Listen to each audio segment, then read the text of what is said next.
happenings in the polity. And on this episode with your short blog, we are live and we'll be dissecting the issues. First, there is a constitutional limit that will bar the former President Goodluck Jonathan from contesting. I will be diving into that for you. And also, there is a king in Osun State, the Apetumodu of, I think I need to get that right, but a king in Osun State have been sentenced in the United States. He backed a 5-year jail time. I will be telling you what happened. Then we'll be looking at the impunity in high places. Don't forget, the 2027 dynamics as it's unfolding, as it is shaping, I have promised that I will be bringing it to you. And the update right now at the moment is that of Goodluck Jonathan. There seems to be a constitutional limit that has barred Goodluck Jonathan from contesting. In 2018, there was something that transpired in the National Assembly.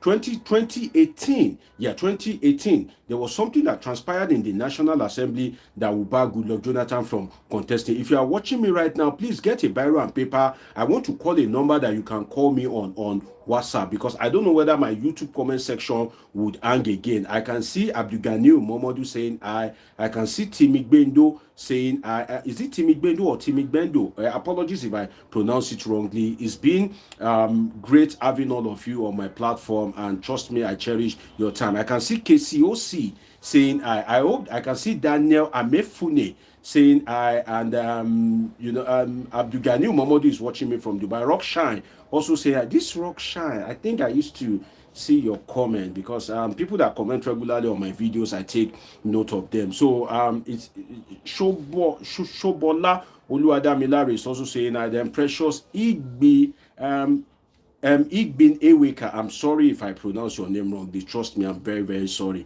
So you guys should get your pen or your spare phone. Let me quickly call out a number for you that you can reach me on, so you can be a beneficiary of the people that will first call in before others will join. So please get your spare phone and let me call it, because my comment section, I don't know whether it will hang again. So let me quickly roll out this number for you that you can dial me on WhatsApp. Damiete Korubo, I see you. Apologies if I pronounce any of the name wrongly. You know, we have a lot of names in Nigeria. So if you want to dial me on WhatsApp, you can dial in on +55 13 99 666. That is 666 6361. I will call the number again. So I need you guys to get Udoka Igboke is also saying then Abiodun Elekuru.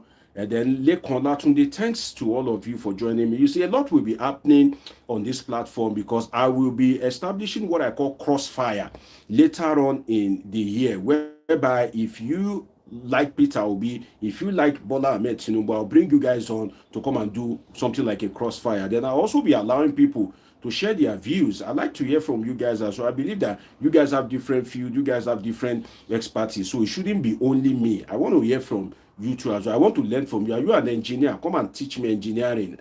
Come and give me some insight that if I want to build a house, how they won't cheat me. I believe there's a lot that I can gain from each and every one of you. Let me call the number again. I intend to call it like 3 or 4 times. This is the second time. Please, you can dial in and make your contribution. Anything that is on your mind as regards politics and happens in the polity and the 2027 dynamics. Again, +55 13 99 666. That is 666 666. That's 666 6361. Again, +55 13 99 666 6361. Again, +55 13 99 666 6361. Udoka Igboke saying then Charles Azike. I look forward to hearing from any of you. But tonight we have a lot to dissect, and I hope and I pray to the Lord God that this video will not be more than give or take maybe 1 hour 30 minutes max. And I need your full attention, because we'll be diving deep. When you dive into an ocean, There's a way you will dive in and you just go deep down. So we'll be diving deep, then we'll come out like a shark. You know a shark, or is it whale? We'll come out, we'll roar, then we'll dive back in, because there are some things that are deep inside the ocean of Nigerian politics that we need to dig out. And that is one thing that I bring to for you tonight, especially as the 2027 election unfolds. This platform will be very busy. We'll be dissecting a lot of issues. We'll be unearthing what needs to be unearthed. And tonight, I want to tell you why Goodluck Jonathan, former President Goodluck Jonathan, cannot contest the 2027 presidential election. There was something that happened in 2018 in the National Assembly that has limited his chance from contesting the 2027 election. What is the implication of this? Who does it favor? Is it a win for Mr. Peter Obi? If the PDP is aware that Goodluck Jonathan can, I hope this my comment section has not hung again. I just hope so. Can somebody say I just hope so, hopefully. I don't know what's wrong with YouTube. So, what was I saying? So, who does this profit? Is it that the PDP is not aware? Okay, I can see, yeah, my comment section is still active. God bless you. Belushi, Olushola, Fatoye, Timigbendo, God bless all of you. I will call the number again. Just dial in and let's hear from you. It's +55 13 99 666 6361 +55 13 99 666 6361. Juliet is also saying, I God bless all of you. Now, there's something that happened, and this constitutional limitation, as was perpetrated in 2018, what was it made to achieve? Who is afraid of Goodluck Jonathan? Is it a win for Mr. Peter Obi? What are the dynamics that will further shape this new revelation that is coming out? Let me tell you how I got to know. I'm the type that I follow politics because it's what I study from what I call cradle to the grave, which is all the way from secondary school down to PhD level. So anything politics, it always interests me. So I was streaming this guy's program, Seun Okinbaloye, Politics Today, and he came up with an introduction that, okay, as regards 2027 election, there is a constitutional limitation. That is it that the parties are not aware of this affectionate baseball stadium. I see you. Is it that the parties are not aware? This is something that will limit Goodluck Jonathan in 2027. I will be telling you that constitutional provision. I will be telling you the politics that shaped the emergence. I will be telling you how that particular provision was unearthed. I will be also trying to dig out the hand of President Bola Tinubu, who was then just the national leader of the APC. I will be trying to and bring out his hand in all of this. That's why it promised to be an interesting time tonight. I see you, Precious, Wike, and Patrick Unwako. I seem to have a lot of Igbo brethren on this my platform. I'm a tribalized Nigerian. I love my Igbo people. Maybe that was why when I made a video as regards Obi's son or something, a lot of people didn't even watch the video. They were just throwing stones at me. But then it comes with the job. Lee Amehi, I see you, and I'm Patrick Unwako, Precious Wike. I see all of you. Can somebody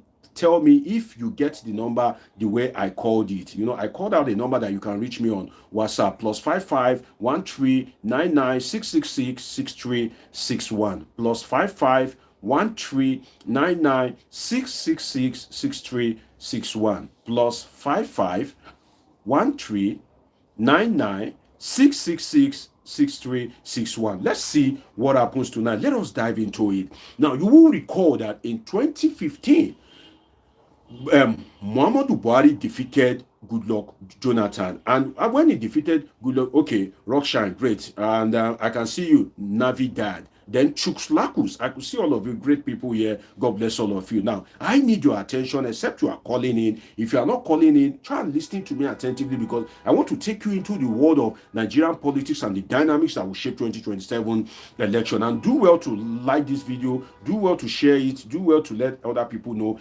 about it. Ekwere Wilson, I see you as well. God bless all of you. Now, in 2015, the APC was very desperate to have power. Why? Because this APC was made of an association of people that have been yearning for power. What do I mean by that? You will recall that Muhammadu Buhari, the late Muhammadu Buhari, contested the election about, is it 4 times or so? So Muhammadu Buhari have been yearning for the power. Then you have a Bola Ahmed Tinubu that revealed that being the president of Nigeria has been his lifelong ambition. Do you remember that particular word, that lifelong ambition? That was what President Bola Ahmed Tinubu called it in 2023 when he was seeking the ticket of the APC. He said that being the president of Nigeria has been his lifelong ambition. So that means that since the time of Sani Abacha, right?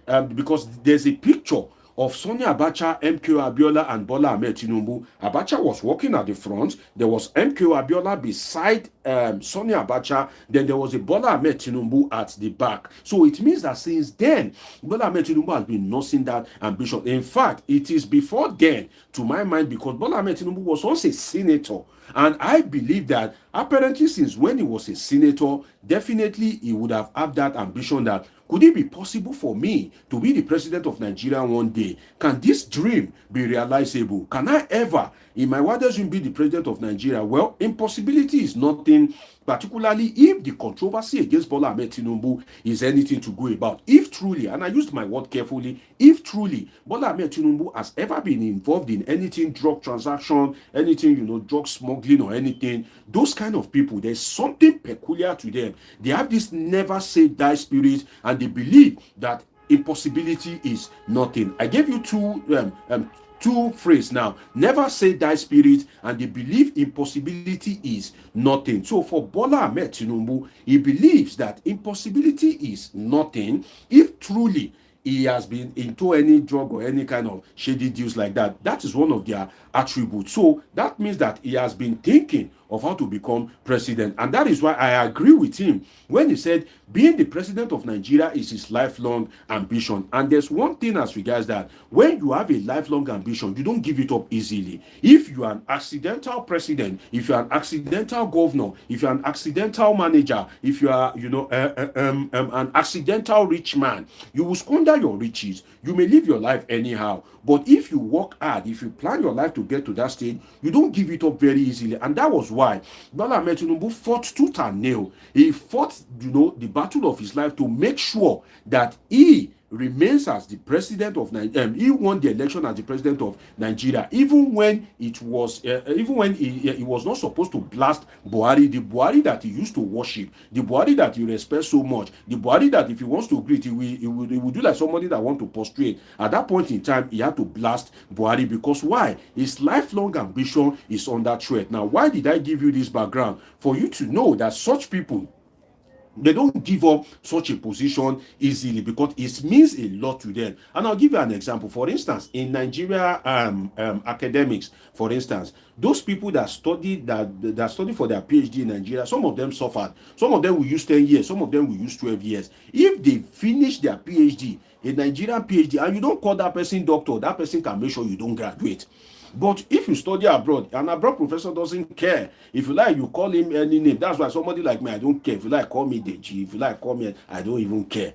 But if somebody school in Nigeria, notice them. Some of you that attend university, you know that those doctors in your university that use 10 years or 15 years to do their PhD, they don't joke with it. Why? They passed through the process and they saw hell. Same for Bola Ahmed Tinubu. He passed through the process, he was building the blocks, and he saw hell. And that will link me to that alleged constitutional amendment. I don't speak in vacuum. I build the block, so I'm going somewhere. So that will lead me to that alleged constitutional amendment. When Buhari came in, Buhari already knows that anything that will happen, come rain, come sunshine, if you guys want to die, die. If you guys want to live, live. If you guys want to run mad, run mad. He is going to use 8 years. And I'll give you an example to back it up. You will recall that in the 2019 election, in Daura, when Buhari was to cast his vote, the press, the media was there. They asked him one question. You can try go back to YouTube and get that particular video for you to understand what I'm saying. Zoom it very well. Focus your attention on Muhammadu Buhari.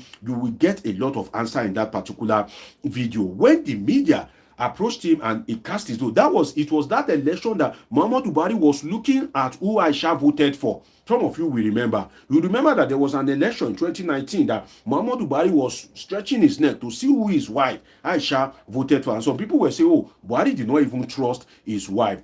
That particular election, when Muhammadu Buhari when the press asked Buhari that, okay, this election now, are you committed to it? He said yes. If you lose this election, what will happen? Buhari gave a wicked smile.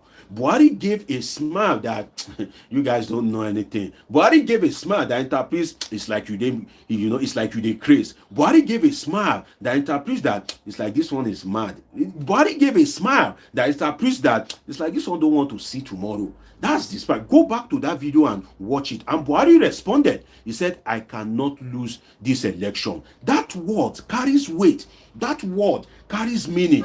If at the end of this video, go back and watch that particular video. So as Buhari was being sworn in, Buhari already knows that what can remove him from Aso Rock is either death, or if in 2023, if they are not able to change the constitution to his favor, then he will go back. But that 8 years, Buhari was determined to use it. So I don't think that it was Muhammadu Buhari that influenced that constitutional amendment. I gave you a building block. I was coming from somewhere as regards, the political emergence into a political superstar of Bola Tinubu. Now, good.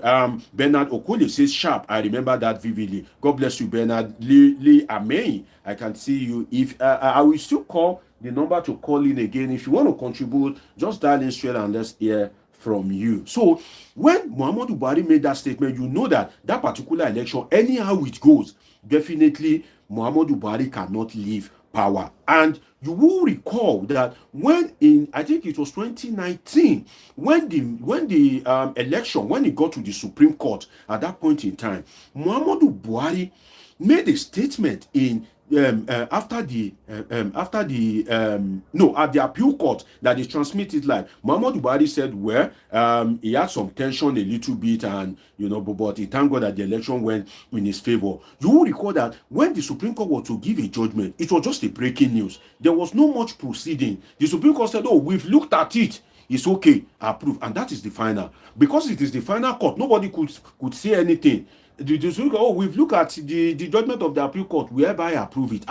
Just like that, so fast, so easy. Is there no debate? Is there no argument? So I don't think that it is Muhammadu Buhari that influenced it. Now back to Bola Ahmed Tinubu. The reason why I first referenced Bola Ahmed Tinubu is that in that particular election, you will recall that Bola Ahmed Tinubu built the blocks for Buhari to emerge, and when Buhari emerged, Bola Ahmed Tinubu still went ahead to support him for second term. So what now happened in 2018? Why is it that it was 2018 when another election was coming in 2019? Did they sniff that Goodluck Jonathan is coming back, or why did they have to make that constitutional amendment? Some of you don't know, or maybe some of you have forgotten that in 2018 there was a constitutional amendment in the National Assembly that says that I will still read it out to you. If you have a joint ticket, and I will use Shettima as an example. I don't pray for Bola Ahmed Tinubu to die. I don't wish people there to, except God wish to take him. But I will use Shettima as an example just for you to understand what I'm saying. So in that particular at that particular period, there was some debate in the National Assembly, and they passed it that if you have a joint ticket and that person in office dies, when that person dies, you cannot contest election more than once. It doesn't have the hand of Buhari. I've cleared Buhari, but then I will bring in the hand of the Buhari boys. You will recall that at that point in time, Muhammadu Buhari was sick, and he was very sick, and they were alleging it was a viral argument in the north that Muhammadu Buhari was poisoned, that they didn't want him to stay in power. In fact, some people in the north were saying that they don't trust that Bola of a guy, that it may, different kind of conspiracy theory that, it is the Yoruba people that want to keep Buhari for us, just so that they can be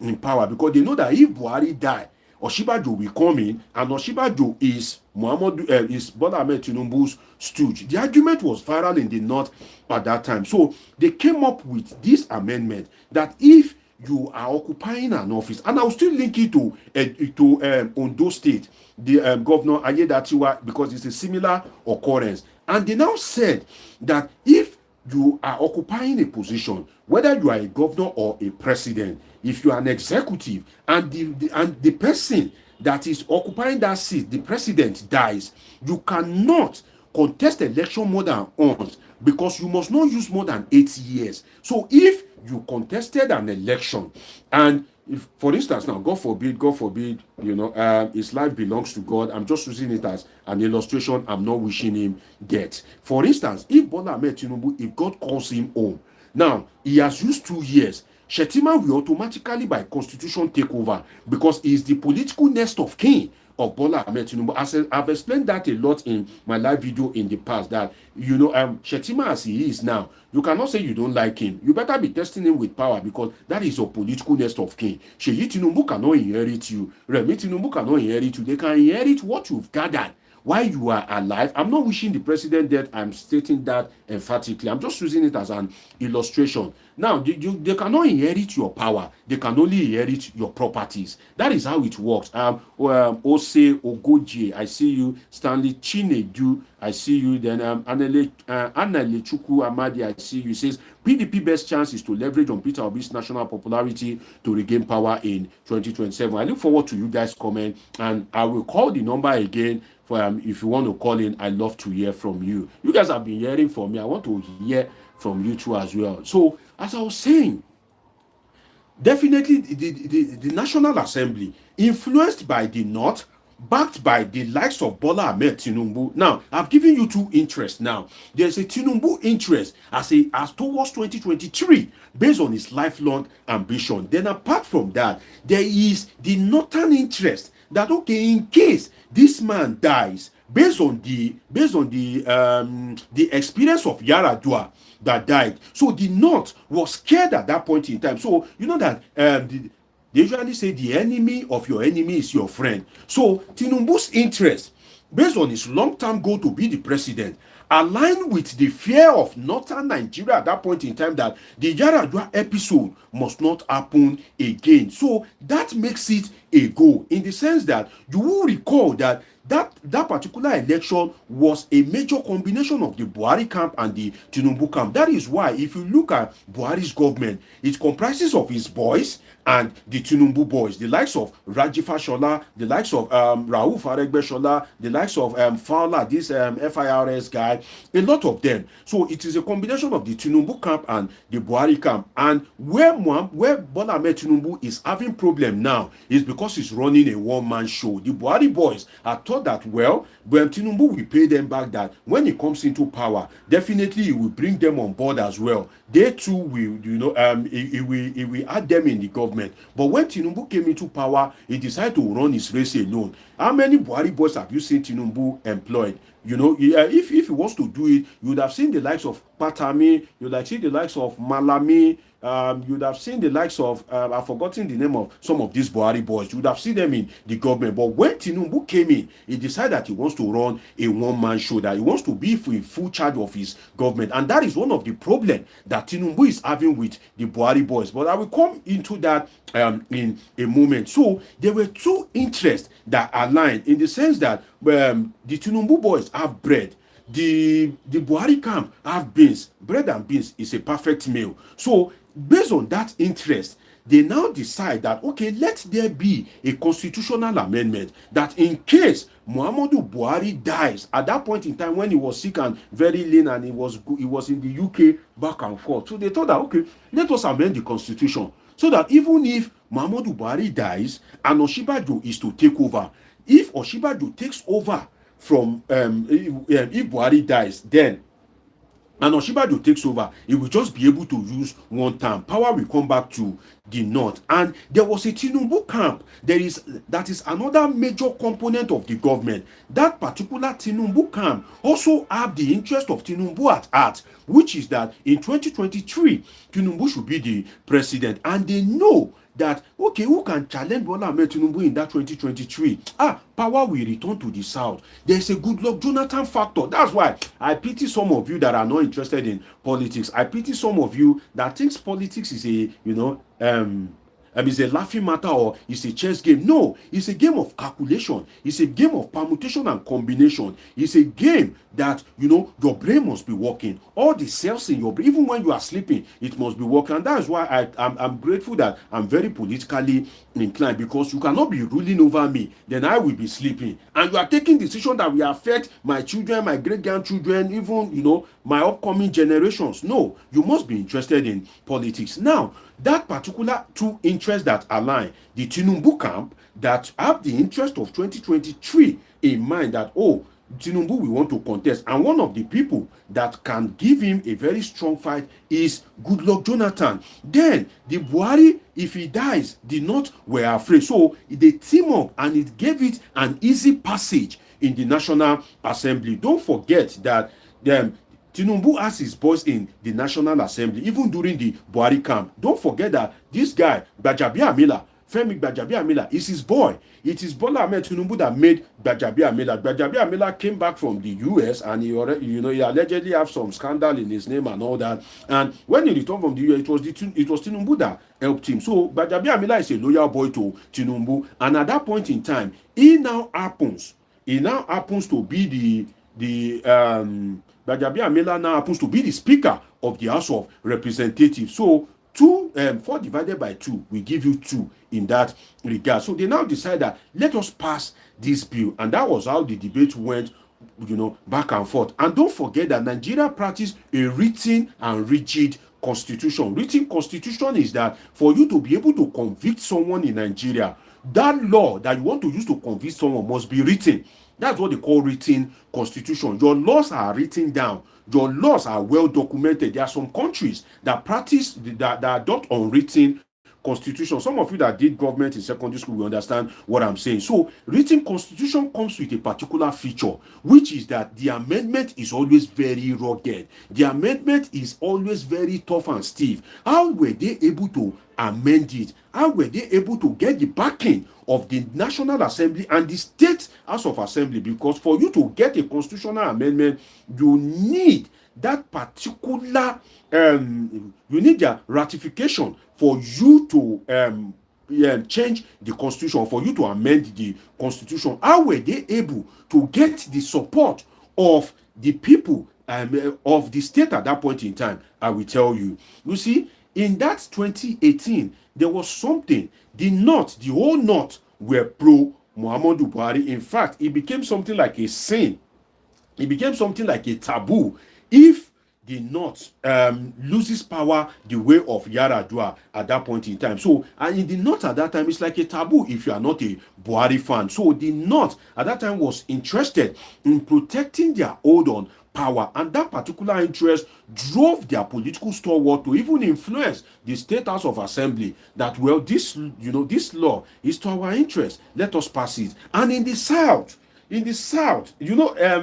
for this, I'll give you another instance of something that flopped, that hit the rock almost immediately. Then I will take some of your comments. So I'd like to see your comment coming through, because I'll take some of them in a moment. Now, what happened in the South? Why was how did the bill sail through in the South? Bola Tinubu has already conquered the Southern Territory at that point in time. He's the political godfather in the Southwest. He has some people that they owe him what I can call a debt of gratitude in the Southeast and the South-South. Some of you don't know that. You see, you may not like Bola Tinubu, but Bola Tinubu is one friend that you should always pray that you should have in your life.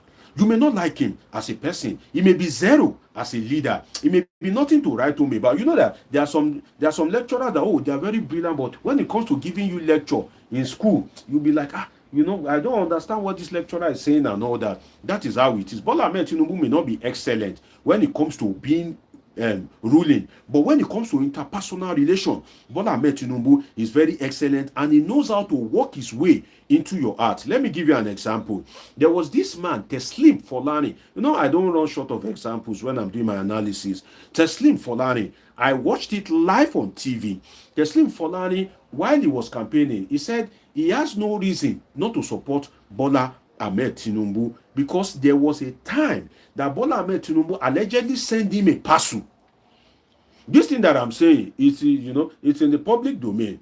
that Bola Tinubu allegedly sent him a parcel, and in that parcel, he said his name is on it, and there is the document of land. His name is already on the CFO, like maybe in 3 choice location. Pick anyone you want. This is just my gift to you.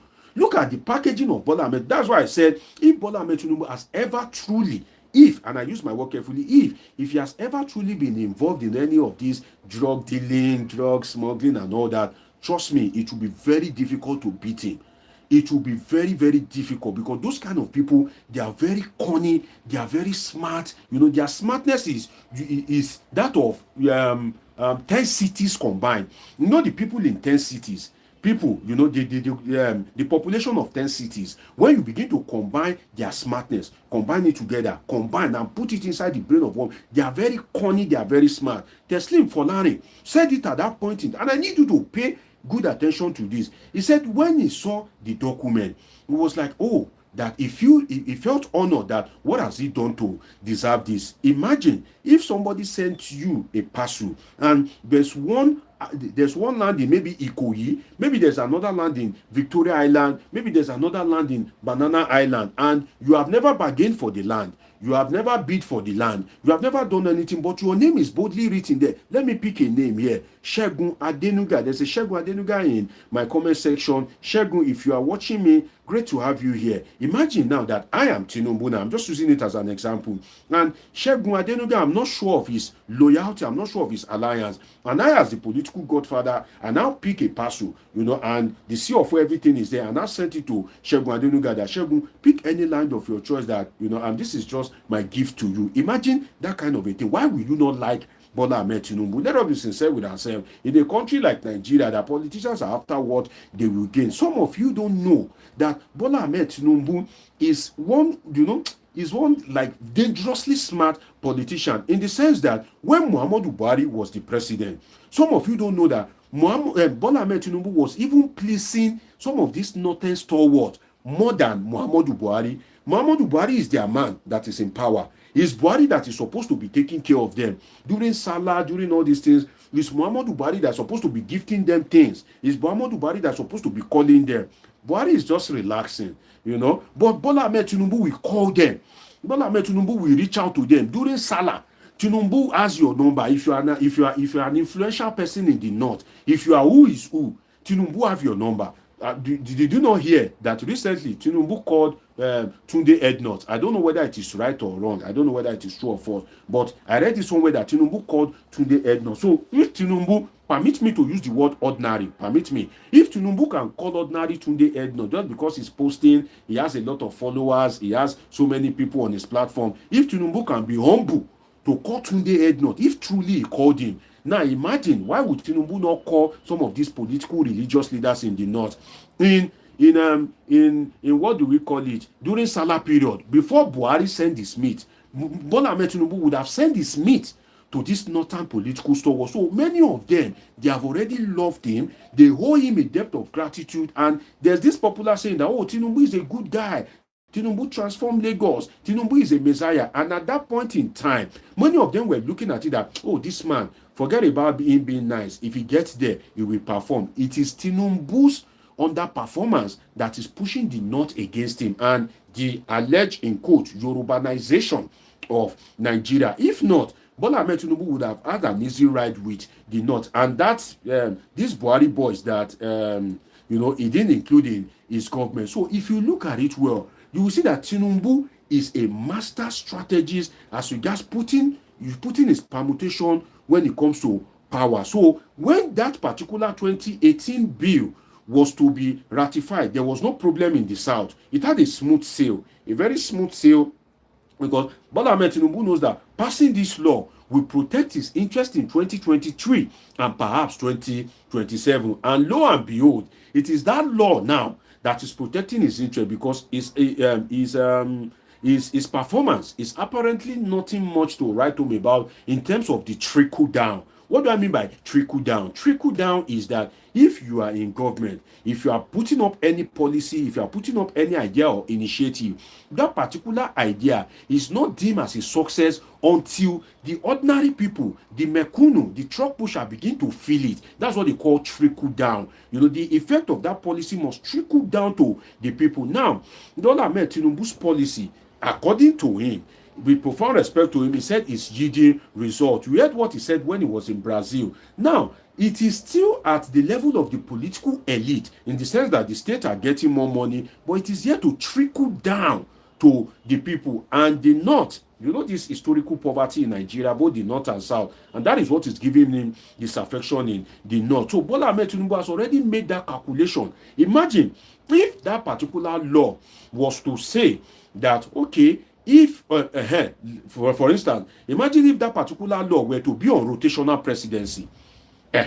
That's a good idea. That if it were to be on rotational presidency, and they said in that law that, okay, Yorubas have a taste of power through Olusegun Obasanjo. The Hausa Fulani have had a taste of power through Buhari and this guy, Yaradua, God bless his soul. The Ijaw people, the fourth ethnic group, have had a taste of power through Goodluck Jonathan. Now, they now think that, okay, let us do rotational presidency so that when Buhari lives there, it will be an Igbo man that will be president. That law wouldn't have sailed through because Tinubu would have used his political influence in the south to make sure that he doesn't get the ratification of the State House of Assembly. He would have used his political influence to make sure that he doesn't get the ratification of the State House of Assembly. And this is how laws are amended. If he scales through the necessary reading and debate, then it will go to the state. Especially if you want to amend a constitution, it will now go to the state. The state will look at it. The State House of Assembly must approve it, and you must have, I think, 2/3 of the State House of Assembly. They must say, yes, we approve it. Then you now go back to the National Assembly. The National Assembly will now sit on it again. Then they will now send it to the president. The president will assent. The president will assent to it. If the president does not assent, if the president decline assent and he doesn't give any reason, he just didn't sign, I think after 30 days, that law that particular bill automatically becomes a law. For instance, if the National Assembly sends a law to Bola Tinubu, I'm trying to remember, maybe it is 30 or 60 days. I stand to be corrected, but for a particular period of time, if Bola Tinubu does not sign that particular law, he's just looking on his own. If that deadline cross, that law, whether Tinubu signs or not, that bill rather automatically becomes a law.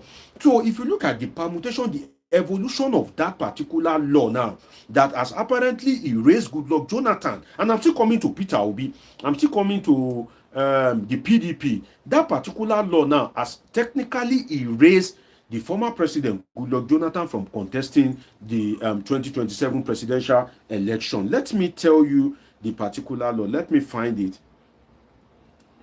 I'll bring it to you now. Now, that particular law that we now erase the chance of Goodluck Jonathan, I think it's, yes, section 137, subsection 3 of the Constitution. Now, let me read it to you before I give you more background. That section 137 sub 3 says a person, and I need you to listen to this. This is how they seal the fate of Goodluck Jonathan. So people that are saying, oh, bring back our Goodluck, all these things, Tinubu is just somewhere just laughing. The APC guys are just looking at together, which bring back our Goodluck. Goodluck is a settled case. Their focus is on Peter Obi, how to remove that one completely. But Goodluck Jonathan appears to be a settled case. Now, section 137 says that a person who was sworn in as president to complete the term, listen to this, a person who was sworn in as president to complete the term for which another person was elected as president shall not be elected to such office for more than a single term. Let me read that again. A person who was sworn in as president to complete the term. That means that if, let me use, how will you understand this? I don't like using Tinubu because he's a living being. I'm not wishing him dead, but let me just use him, sharp. God spare his life. I'm not wishing him dead. Now, it says a person who was, okay, somebody is asking me a question. I will answer that. I said, was it retroactive? I will come to that. It says a person who was sworn in as president to complete the term for which another person was elected as president shall not be elected to such office more than a single term. Now, let's go back to Goodluck Jonathan. Now, Goodluck Jonathan inherited the tenure of Umaru Yar'Adua. When Goodluck Jonathan inherited Yar'Adua's tenure, he was sworn in as president. Don't forget, it says who was sworn in as president. A person who was sworn in as president. Take note of that. Sworn in as president, not as vice president. A person who was sworn in as president. So if Goodluck Jonathan was not sworn in as president to take the oath of office that, oh, I, Goodluck Ebele Jonathan, do solemnly swear that I will be faithful, loyal, bear true allegiance to the Federal Republic of Nigeria, so help me God, and all that. If he didn't take the oath as president, this section doesn't kick off. But immediately he took the oath as president that he was sworn in by either a judge or is it the chief judge or something that usually swear that that's one that wear this wig, and he was sworn in as president. That particular section 137 automatically kicks off. So, and it says that sworn in as president to complete the term for which another person was elected. The other person that was elected is Umaru Musa Yar'Adua. So you can see that this particular law was targeted at Goodluck Jonathan as far back as 2018, because in the history of Nigeria, there is nobody that falls into the Jonathan category. In the history of that, particularly from 1999, let's use the 1999 Constitution.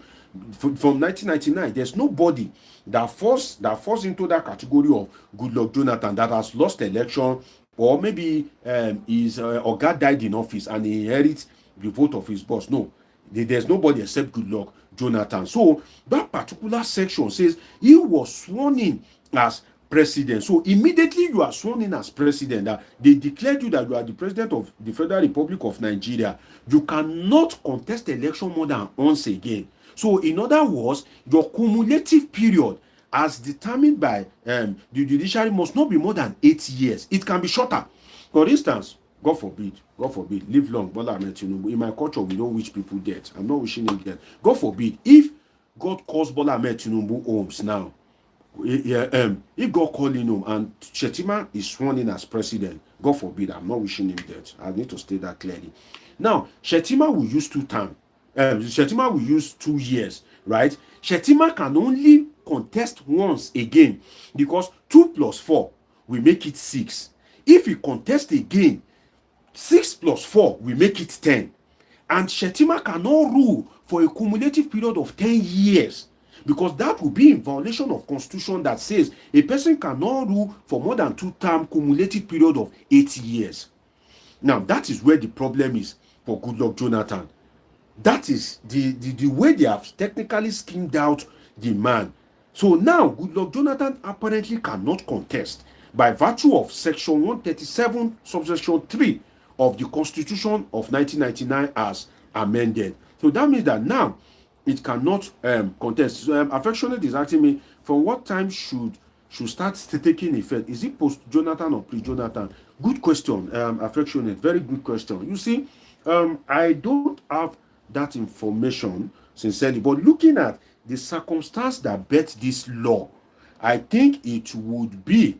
I think it will be binding on Jonathan, because from the analysis I gave you that Muhammadu Buhari was sick. They are afraid that, okay, if he dies, Osinbajo will take over. If Osinbajo will take over, Yorubas will benefit from it. They not want to protect themselves. And also, Bola Tinubu boys, we're also looking at 2023. So looking from that, okay, oh, Rotimi Akeredolu, God bless you.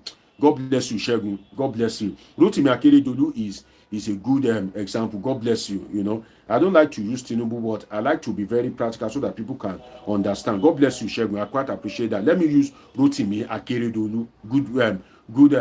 Good point from there, Shegun Adenuga. Shout out to you. I appreciate you. So now, if when Rotimi Akeredolu died, this guy now, this Lucky Ayedatiwa was sworn in. Now, Lucky Ayedatiwa too, by virtue of this provision, cannot contest for second term. He cannot contest again in Ondo State.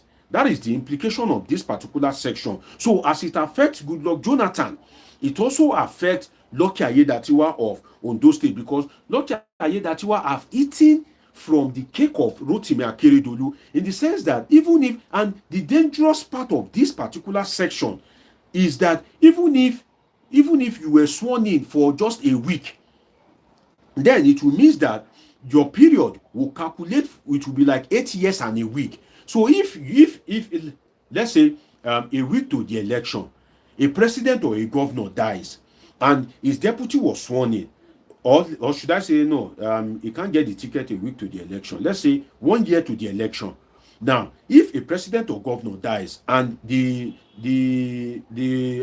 deputy or vice was sworn in, the implication of this is that 3 years has already been cut off. It is already a waste. So you won't even pray for your oga to die. That's one of the advantage of this particular law. You won't pray for that your oga to die, because you know that if they swear, if they swear you in, definitely it has reduced your chance. So now the problem is that Goodluck Jonathan has ruled for, I think, 5 years 28 days. 5 years 28 days, I think so. 5 years 28 days. So if Goodluck Jonathan want to contest now, if he wins that election, the whole period that he has served Nigeria will now equate to 9 years 28 days. It is more than the 8 years. So you see that arithmetic, you can see it.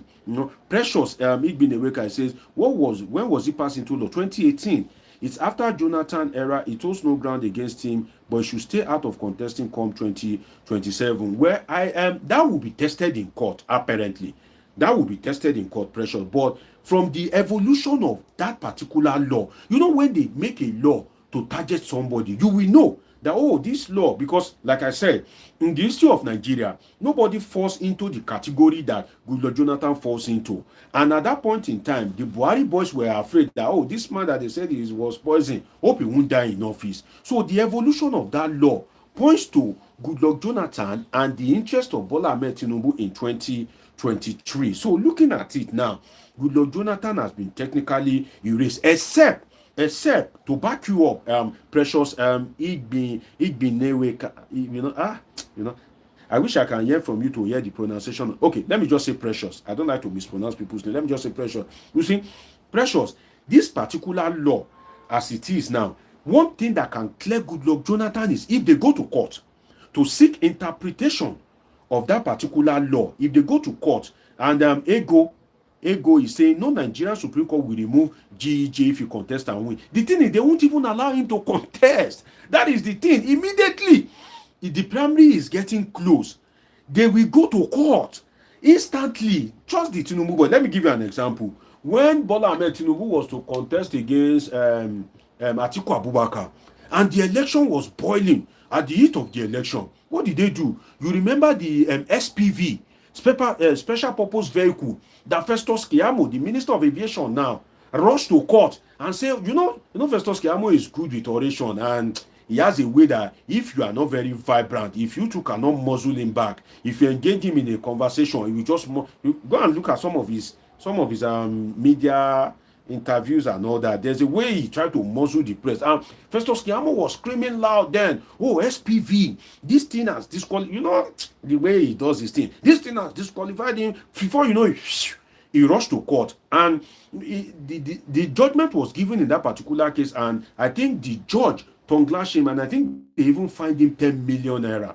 Yes, I think it was millions of naira. I think it's 10 million naira. I stand to be corrected, but I know it's millions of naira. So when that particular election, Kitoye Okoni saying, God bless you, I appreciate all of you. Do want to subscribe if you are yet to subscribe. And when you subscribe, make sure you turn on your notification button, share to other people, let them also enjoy, this discussion. So at that point in time, Festus Keyamo rushed to court. So if Goodluck Jonathan dare contest today, if they are seeing it that this man is beginning to have a bright chance, if they are seeing it that this man, is beginning to become a threat, trust me, the Tinubu boys will rush to court immediately, instantly.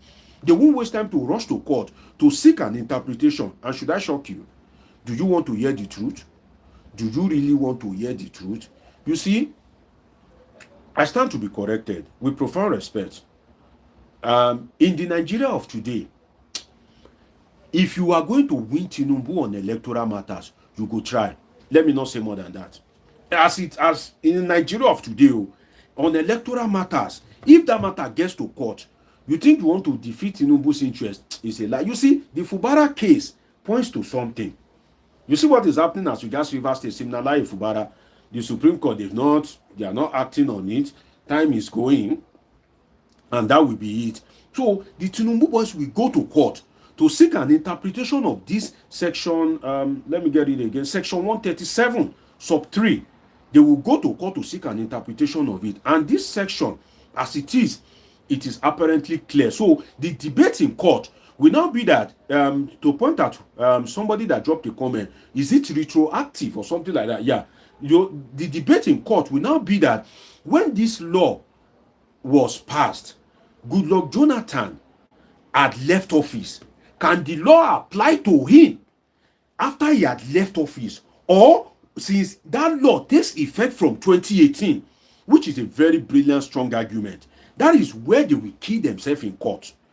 That's where they will, you need to see some of this legal firework. That's where they will want to die. That this law that was enacted in 2018, does it take effect from that 2018? That anybody that is president from that 2018, which is Muhammadu Buhari, that if Buhari had died and they are sworn in Oshibajo, he can only serve for one term? Or does this law date back to when democracy started again in Nigeria in 1999? But the common thing, let me share it with you. The common thing is that for law not to be targeted at any specific person or group, law, when you pass a law, it usually takes effect. I'm talking of global best practice now. I don't know what is obtainable in this instance. I need to be clear so that I don't mislead you. I'm talking of global best practices. If a law is passed in other countries, for it not to be as if it is targeted at a person or a group, so that you won't pass a law to go and witch hunt somebody for a sin that somebody has committed in maybe 1830. You now become a president or a governor. You now pass a law so that you can go back to punish that person for the sin he has committed against your great-grandfather in 1830. That itself is injustice. So the way laws operate globally, global best, I'm not talking of this particular instance because Nigeria's case is always different. Now, globally is that if a bill becomes law, that law takes effect from when it was passed and it was assented to by the president. So in this case, it is 2018. Ordinarily, it shouldn't affect Goodluck Jonathan. Ordinarily, by virtue of global best practice. But then, if you want to put global best practices in the Nigerian political calculation, you will run mad. Because there's a way Nigeria something happen. For instance, let me give you an example, a very clear example, and I need you to stick with me on this, and I need you to stick with me so that you get this clearly.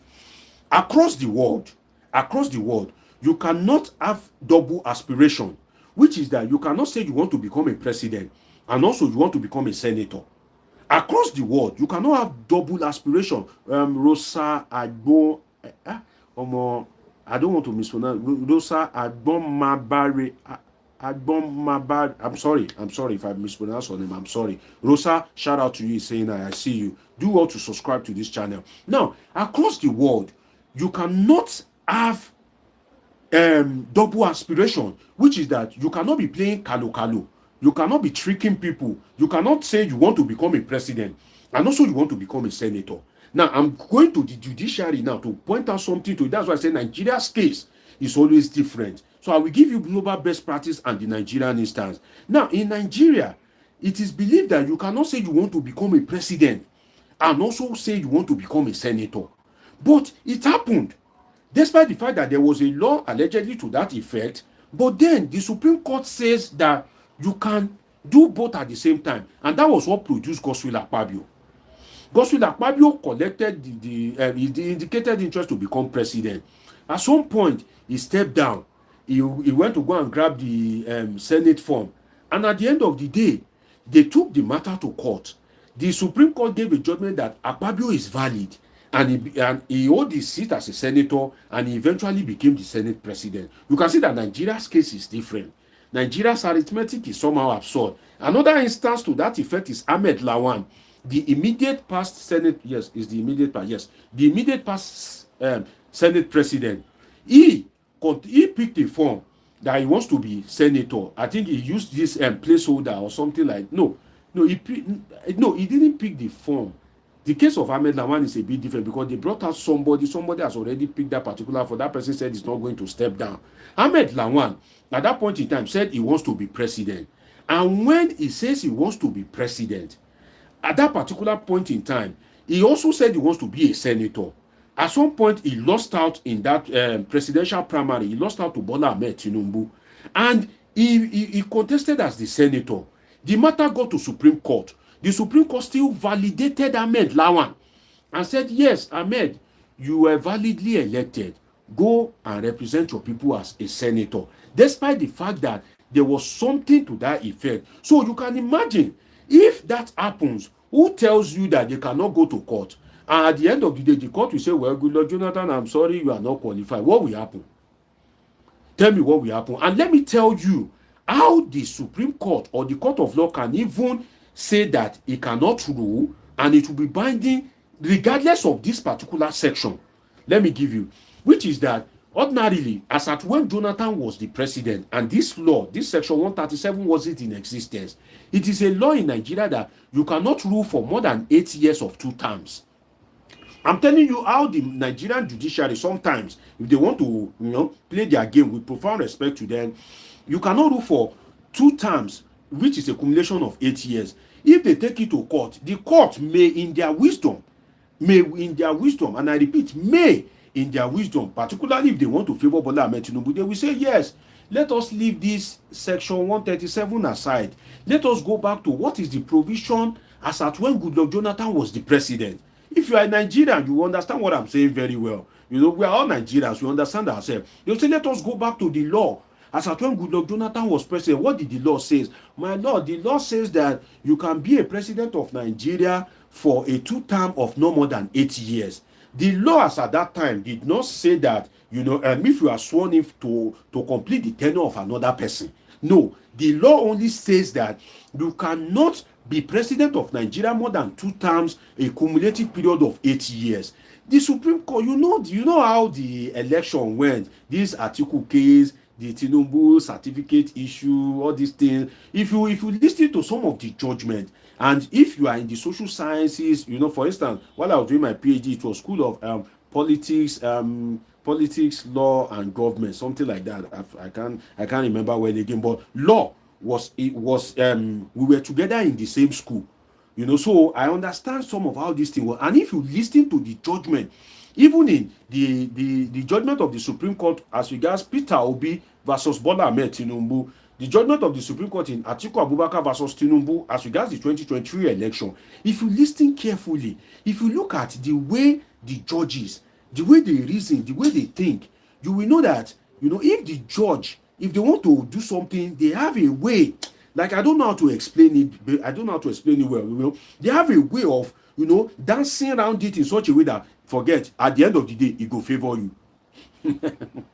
At the end of the day, last, it go favor you. Because from my knowledge of, I'm not a lawyer, I must say this, I'm not a lawyer, but from my knowledge of the law, I'm not a lawyer, but I'm not an illiterate, right? So, from my knowledge of the law, the little knowledge I have, the judiciary can decide that they will go back, and that clause of 8 years, not more than 8 years, they will use it to nullify Jonathan. How about that? Case closed.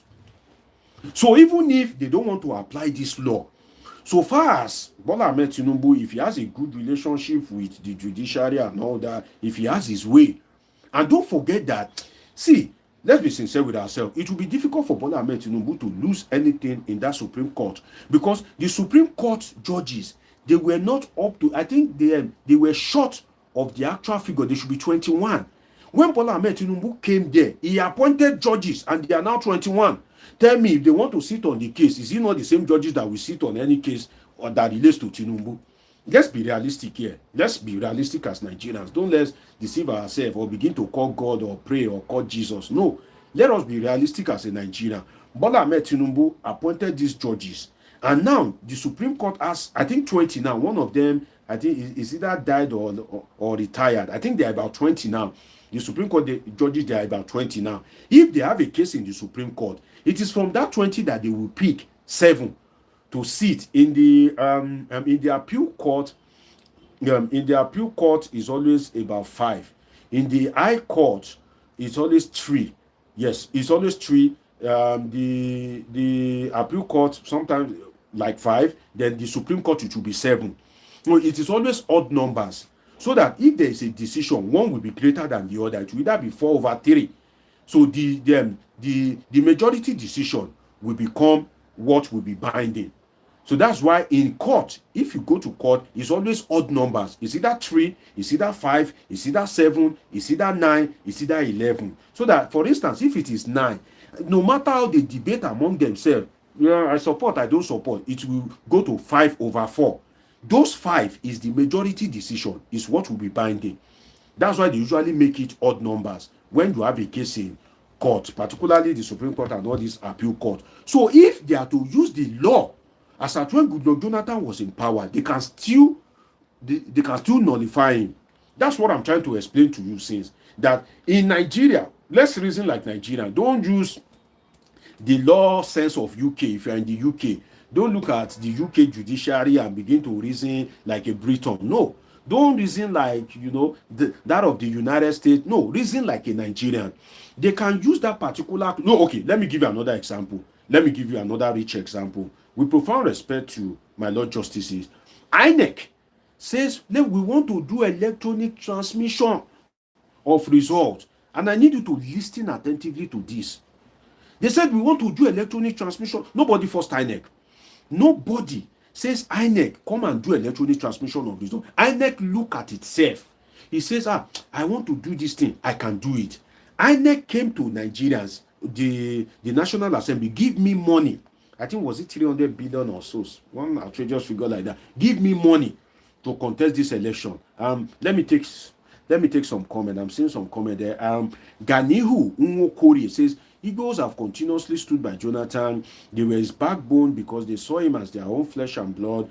Jonathan trying to contest again will never be supported by the Igbos. Well, I don't know how true that is, that it won't be supported by the Igbos. But that Igbos supported Goodluck Jonathan 100%. I give that to you, 100. You are absolutely correct.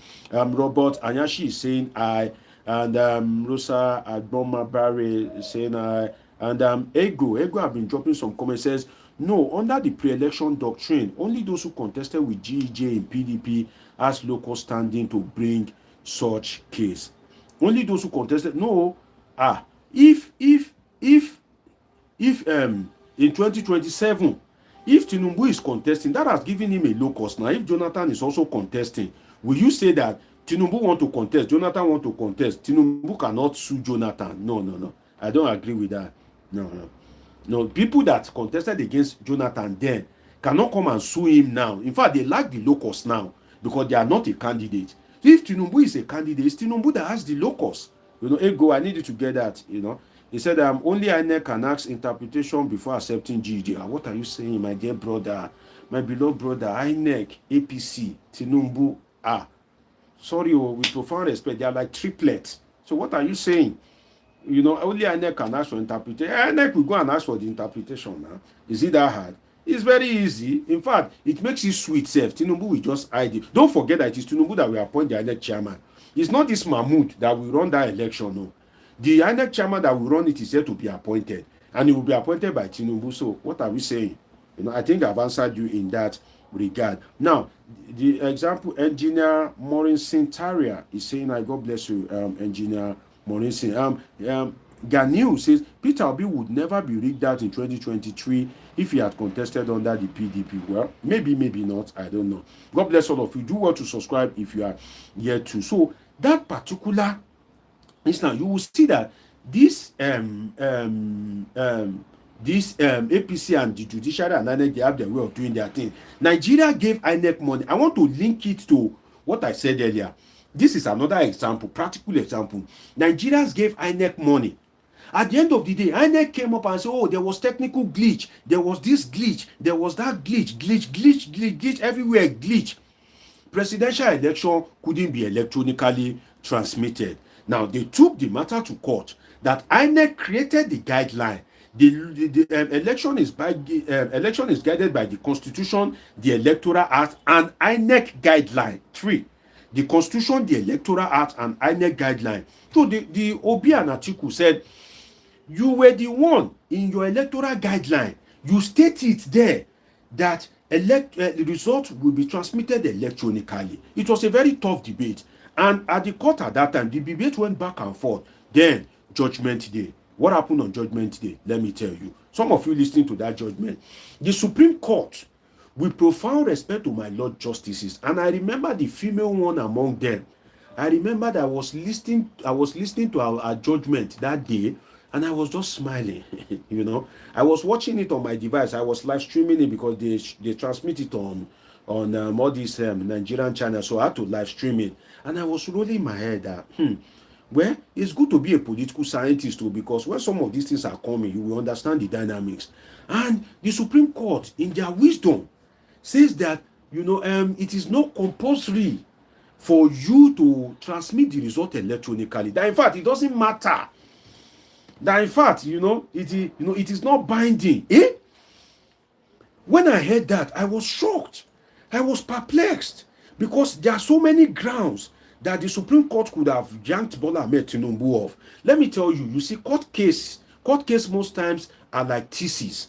Some of you that have gone to school in Nigeria, they call it project. When you are writing a project, you see, if a student come for defense, maybe now you are my PhD candidate and you want to bag a PhD in political science and I'm your supervisor, or should I say I'm your examiner.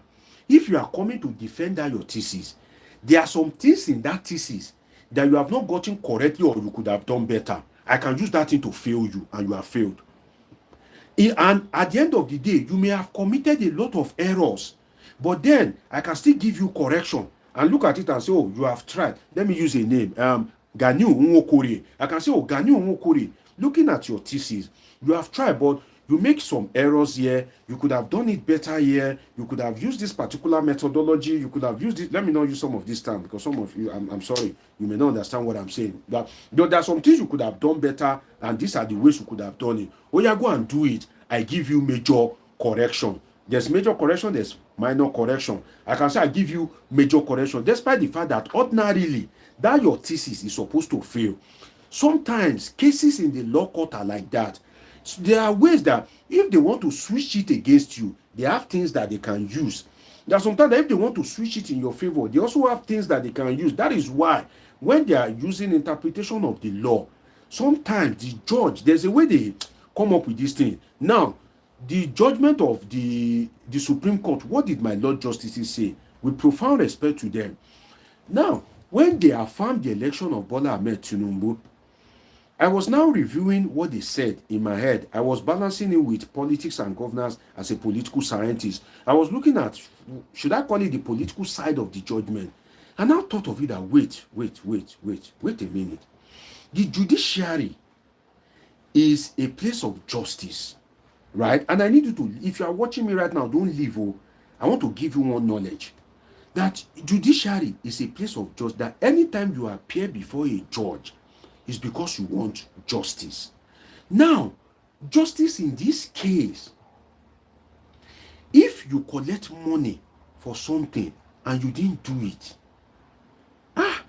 and you are let go, is that justice? And I was thinking that, looking at it, that means that if I collect money from you tomorrow, if I collect your money, precious, Ibineweka, if I collect your money tomorrow and you decide to charge me to court, my lawyer can quote the election of Tinubu versus Atiku, the election of Obi versus Atiku, to say that I can collect money from you for something and not do it. Because I never collected money. Now, I'm not talking of Bola Tinubu. This doesn't concern Tinubu. No, and don't mistake it. We are just sharing knowledge. I'm not tackling Tinubu. I'm saying it now. I'm not talking against Tinubu. We are just enlightening ourselves. We are doing some political analysis. You know, I told at the beginning of this video that we will dive deep, as if we are diving to the deep of the ocean. I said it at the beginning of this video. So that means that what the judiciary said in that particular 2023 proceeding in the court is that INEC can collect money and say we will do electronic transmission. Then there will be an issue with the transmission and it's okay. I was shocked. I was perplexed. In the sense that what it means is that I can collect Christian Uzochukwu, I can collect his money. You know, Christian is in my comment section. I can collect money. I can tell you now, you know, Christian, I can help you order this shirt from UK. You know, don't be wearing all those shirts that you are wearing. Be wearing UK shirts, you know. Give me money. Let me buy it for you. And maybe Christian Uzochukwu now decide that, okay, bros, help me order 100 shirts. Take this money. Let me use a figure. Maybe you give me, I just want to use a random figure, maybe £10,000 now. And at the end of the day, I didn't supply the shirt. Christian Uzochukwu now decided that, oh, you collected my money. You didn't supply me the shirt that you are going to supply me. I'm taking you to court. I now sat down. I was now reasoning that if that kind of thing happens, can my lawyer quote the judgment of Tinubu versus Atiku, the judgment of Tinubu versus Obi, to justify that, my Lord, while I was coming, you know, there were some touts. They said I should give them money, and I didn't give them money. They just opened the door and they just took all the shirt away.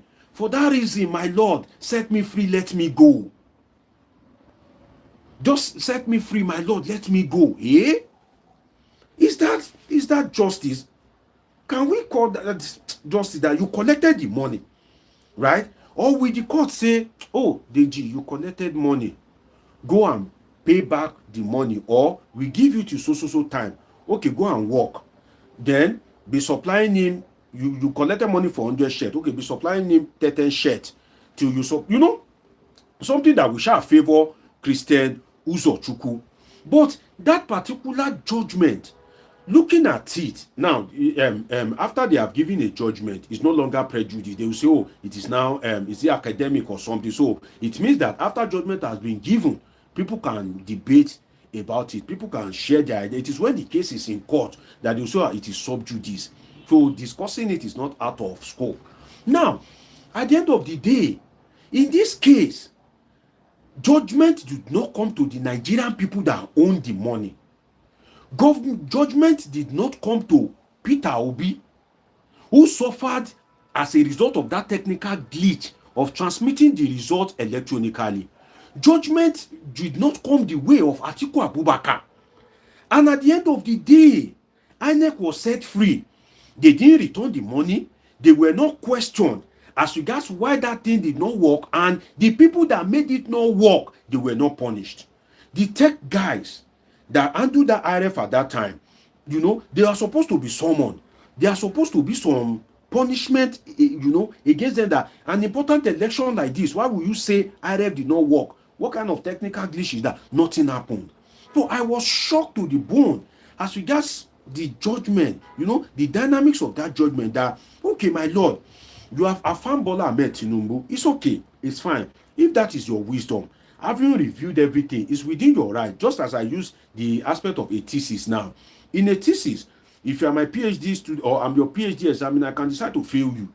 I can decide to pass you. The reason why they appoint me as your examiner is because they believe that I have the knowledge to be able to examine that thesis based on my expertise. Same for when there is a case in court.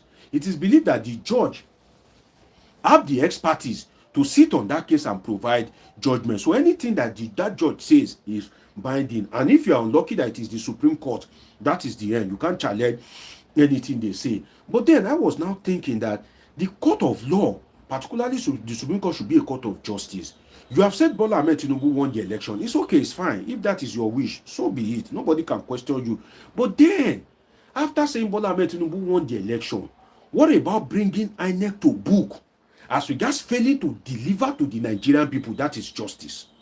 What about bringing the tech guys in INEC that collected millions or billions of naira to make sure that that thing is working and it didn't work. How about telling them to refund part of the money so that Nigerians will not be at a double loss?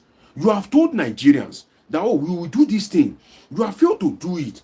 What is the punishment for failing to do it? Sometimes if you are a Nigerian and you look at some of these things, you'll be like, ah, God. You try to put the arithmetic together, you will be unable to. How about giving justice to Nigerians? Now, this is away from the political side. In your wisdom, Tinubu won the election. It's okay. No, wala, go and rule. But what I'm interested in, when the judgment was being read, is, okay, even if you say Tinubu win, what will happen to INEC? And that is why I put it to you very clearly. I'm write today's date down. In 2027, if such happen again, nothing will happen. Again, in 2027, there may be another technical glitch because INEC wasn't sanctioned in 2023. Because nothing happened to INEC and the staff and the people that were allegedly involved in 2023, despite, shortchanging the Nigerian people. Tell me why it won't happen in 2027. That's why I laugh at some of you. When you say, oh, 2027, this, that, this. What they will use if they want to do their abracadabra is just small thing. Where put I. Just one simple thing, one irrelevant thing is what they will use to just, and that's the end.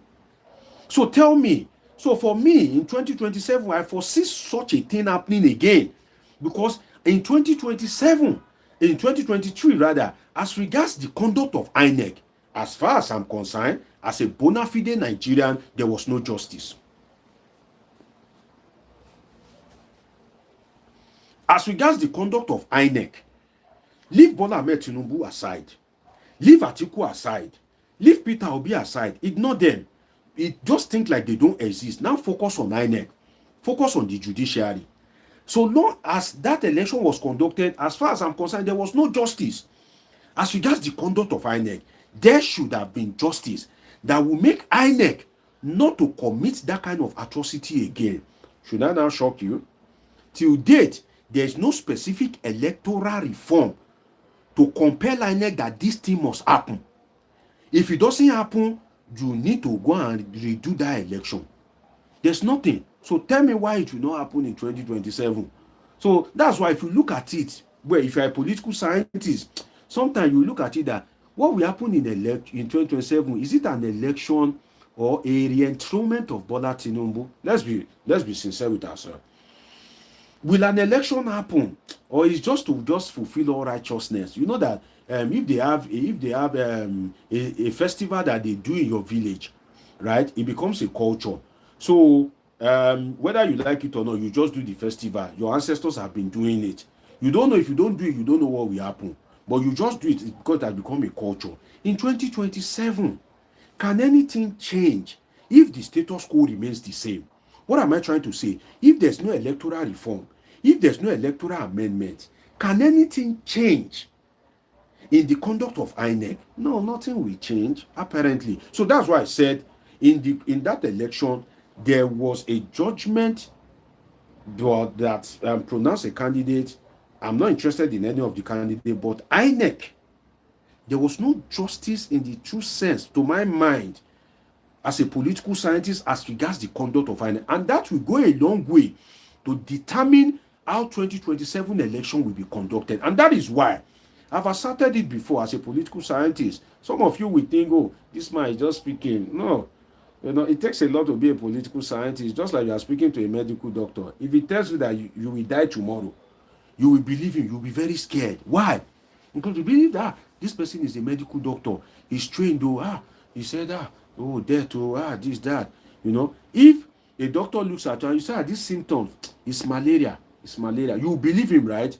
So if a political scientist talk, some of you will not believe. Okay, you are on your own. You see, in 2027, if the status quo remains the same, the electoral law and everything, definitely there's most likely in fact, I foresee a situation that in 2027, INEC may not even include IRF at all. Write it down. In 2027, in 2023, in the electoral guideline, INEC include IRF, that they will transmit it electronically. Now, I want to profess as a political scientist that I foresee a situation in 2027 that INEC will not even include it. INEC will not even include IREF. So if they don't include it in the electoral guideline, what will happen? You will carry the result by hand, be carrying it to the collation center. Before you get to the collation center, it has increased by maybe 70%. That is it. Nothing will happen. And when you get to the court, there is a judgment. A subsisting judgment is also a law. So the lawyers will be quoting that in 2023, my lord, the judgment of this honorable court, the same Supreme Court, says that the electronic transmission is not compulsory. Since then, there's no law that has changed this thing. So why should your judgment in this instance, in this 2027, be different, my lord? Since there is already a judicial precedence, and before you know it, the Supreme Court judge will look at this. We roll on their child like this and be like, yeah, that's correct. Yeah, that's true. That's true. That's true. There's a precedence. Yes, it was in 2023. Yes, that was what we said in this court. Yes. And before you know it, they will give a judgment. The Supreme Court will even quote itself. So if you look at it well, if there's no electoral reform, forget Bola Tinubu will rule till 2031. I'm telling you. If there's no electoral, so Nigerians should focus on electoral reform if they want any meaningful election, because Akpabio is not pretending. Other government, they will pretend, but these ones, they are apparently not pretending. So at the end of it, you will see that what happened will happen again. The Supreme Court will give the same judgment. Nigerians will shout and scream, and at the end of the day, it is gone. And by that time, tension would have been doused. Let me give you an instance. You see, if they declare Tinubu winner in 2027, the day they declared him a winner, it go pay you. If you are not the supporter of Tinubu, it go pay you, go. But then, within an Atiku, Tinubu will be sworn in. The case will be in court. For the fact that Tinubu is sworn in, your hope will begin to go down. You begin to accept your fate gradually. By the time judgment will come, there's nothing you can do. And that's why some people are advocating that to keep the spirit alive, candidates should not be sworn in until the case is dispensed in court. I agree. If candidates is if before the case is sworn in, what am I saying? If candidates that won the election, that's declared the winner, if they are not sworn in before the matter gets to court, if the case is dispensed in the court before they are sworn in fact, everybody will want to die in the court. Imagine that an election is conducted in 2027. Tinubu was not sworn in. Atiku or Peter or any one of them was not sworn in. They now took the battle to court. Even Nigerians will go to that court. They will sit down on the floor because, okay, we want to see what we have. But immediately someone is sworn in, definitely your zeal will be relaxed. And that is one of the implications. So at the end of the day, you can see that with the apparent exclusion of Goodluck Jonathan, based on the analogy that I gave you of this amended section 137, and also the apparent exclusion of Goodluck Jonathan by the analysis I gave you of the Nigerian constitution when Goodluck Jonathan himself was the president. If you are just coming, you've missed a lot. I won't lie to you. That's why I usually tell people, don't always miss my analysis. Always turn on your notification. But if you are yet to subscribe, please do well to subscribe, because I've broken it down a whole lot. So even if they want to use the constitution of when Jonathan was president, they can still nullify him by virtue of the 8-year limit. So for me, what does that tell us? I don't think Goodluck Jonathan is a good candidate. That is what it tells us. Sincerely, I don't think Goodluck Jonathan is a good candidate. Looking at the structure of the Supreme Court, the amount of judges that were appointed when Bola Tinubu became the president, and the Supreme Court now have about 20 judges. And if you look at it, normal, we are all human beings. Before Bola Tinubu will appoint you, with profound respect, maybe somebody would have, table your matter or some. We are all Nigerians. We know how some of this thing works. So there's no way there won't be some people, not all, with profound respect to them, that won't be somehow sympathetic to Bola Tinubu, who appointed them, allegedly. So in that instance, they can still use the constitution of when Jonathan was president to still remove him. So by that virtue, I don't think Jonathan is a good candidate for 2027, because there's already a loophole that Tinubu can cash in on, that APC can cash in on, and judgment will come. And do you want to hear the truth? Politics is a very delicate thing. By the time the judgment will come, it will come at a dime minute. The judgment will not come. The judgment will not come early. If they want to play the polity, the judgment may come like a week to the election. The judgment may even come 5 days. Some of you don't understand politics. The judgment may come 5 days to the election. 5 days to the, in such a way that you'll be destabilized. You can't even get yourself again to say you want to go and support another person or anything. It's too late. Before you know, they will go into the election. Jonathan, your preferred candidate, maybe for coalition or PDP, has been disqualified. And if it is the Supreme Court, there's nothing you can do about it. If the Supreme Court looks at you and say, this is it, that's the end, instead you appeal to God. And the judgment, if it comes 5 days to the election, that is the end. So for that reason, by virtue of the amendments, section 137, amendment in 2018, and by virtue of the provision of the Nigerian Constitution as at when Goodluck Jonathan himself was president, I make bold to assert humbly as a political scientist that Jonathan is not a good candidate. Jonathan is a candidate of interest to protect the interest of the North. The North don't want Tinubu, and they are hungry for power. They are looking for somebody that they can use. And I think I have a Northerner in my comment section. I met Saliu. I think you are a Northerner. I'm not sure. You know. I think you are a Northerner, Ahmed. You know. If you are a Northerner, shout out to you. They not want power, but they don't want anything that will jeopardize their chance in 2031. They are now looking for somebody to use, and that's why they are bringing Jonathan. If you look at it, majority of the people in the South are not the one clamoring for the return of Jonathan. Majority of people in the South are clamoring for Peter Obi. Majority of people in the North are clamoring for Jonathan, that if a Southerner must come back, let it be Jonathan. So if you look at it, now Goodluck Jonathan, I need to speak about his candidacy. Great man, I must say. If Jonathan contests against Tinubu, that it is Jonathan and Tinubu, I can assert to you that Jonathan will beat Tinubu. Because what do you want to use to campaign against Jonathan? The man left dollar for APC at about 200 naira. Now he's about 1.6. What do you want to use to campaign against him? In fact, you can't even use corruption because it's too late. If you bring up any charge against Goodluck Jonathan now, they will say it is witch hunt. That no, it's a lie. It's because of the 2027 election. So it is late to use any corruption charges against him, because it will be deemed by Nigerians as politically motivated. So if there had been a corruption charge against him before now, then you can continue it and, you know, be flexing muscle in court to make sure that you use that to disqualify him or you get a judgment against him. But because there is no case against him, he has lived like a free man, no case in court, he has been enjoying his life. If he contests against Tinubu that there's only two candidates, Jonathan and Tinubu, of course Jonathan will beat Tinubu now.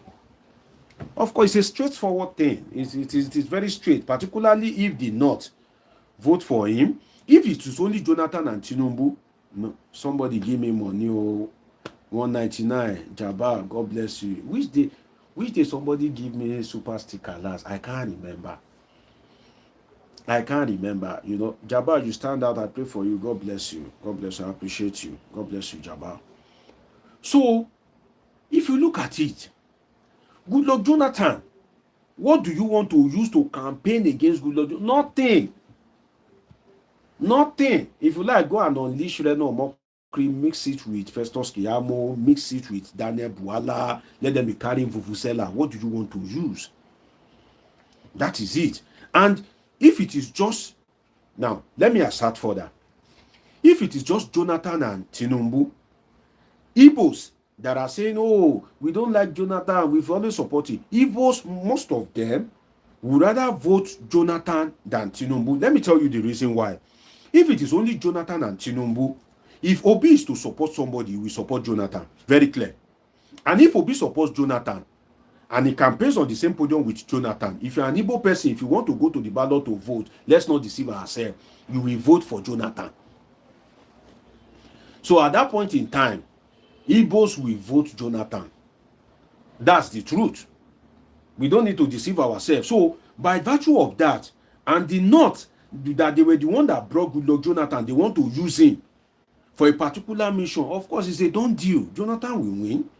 The South is his place anytime, any day, lockdown. Because the South will be very happy to come back to power through Jonathan. So that one, lockdown.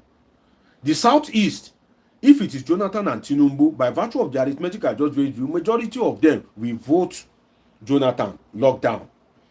The North, that are angry with Tinubu, the Buhari boys and all these people, will vote for Jonathan. Case closed, election won. Finish, Tinubu, back to body law. And that is why they can never allow Jonathan to contest. Let us be realistic with ourselves. By fire, by force, if Jonathan try it, they will take him to court. And by fire, by force, the court will nullify him. Either by virtue of this section 137 or by virtue of the provision of the constitution when Jonathan himself was in power, which says that if somebody that will rule as president of Nigeria cannot serve more than 2 terms of 8 years.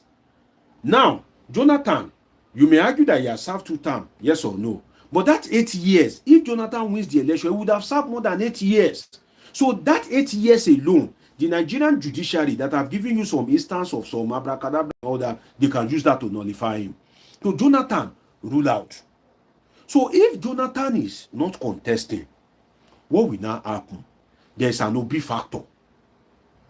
Because the only person that can stop Obi from contesting, looking at it, is Jonathan. And I'm going to PDP now. I'm going somewhere. I want to link it now to PDP. Let me take this comment from Shegun. Again, Jabal, God bless you. I appreciate. What did they usually call this thing? Super sticker or something. People don't usually give me, so I don't remember the name. God bless you, Jabal. Shegun says, my advice to Nigerian youth is to make use of their phones and fetch accessories to record events during election days. We must protest Shegun, Shege, Oko, my man. What are you saying? Record what? Have you forgotten? Is what you want to record? Is it as substantial as the report of the European Union Observer Mission that came and declared that the 2023 election was not a good and credible election? And Atiku and Peter Obi took that report, they took it to the court. In fact, let me give you a specific reference now. I'm giving you a reference that you can go back and watch that judgment. The female judge, there was only one female judge in the Supreme Court when that judgment was being read. There was just one female judge among them at the Supreme Court. That female judge said that, I heard it with my 2 ears, said that the report of the EU something, why are they placing emphasis on it? That in fact that report is not even what the paper is written on. The way she belittled that report, the way she rubbished it, the way she, in fact, I felt a little bit strange, because in the sense that some of those observer missions, they are experts. They are not just out. Some of them are political scientists in Europe. Some of them are political scientists. Some of them are sociologists. Some of them, they are even archaeologists that maybe they've done some research about Nigeria. Some of them are historians. So maybe they want the data, or they want to do a comparative analysis of election in Nigeria and that of the Western world and look at the similarities and differences. So when you see all those foreign observers, they are not tout, they are not idiots, they are not ragtags. So some of them are professors in universities abroad. Some of them are deans. In fact, some of them may even be vice chancellor. These are credible people. But the way the lady justice at the Supreme Court, I've forgotten her name, the only female among them, the way she discredits the report of the electoral European mission as regards the election, in fact, as if it's not even what the paper it is written on. In that particular instance, what evidence do you want to tell? If you like, record from now till tomorrow. When you get to court, at the end of the day, judgment will be given. If it's not, if the court throw it out, they've thrown it out. So it is beyond, to address my brother, Shegun Ade something, Shegun Adenuga, God bless you. To address Shegun Adenuga, it is beyond recording. No. If you want to catch a thief, there must be a law that is written black and white that will curtail INEC. So if you think that you will just be recording, no. At the end of the day, you take it to court. The court, they will just nullify it and rubbish it. They may say, oh, this is for the election of 2019. You are just bringing it now. What do you want to say?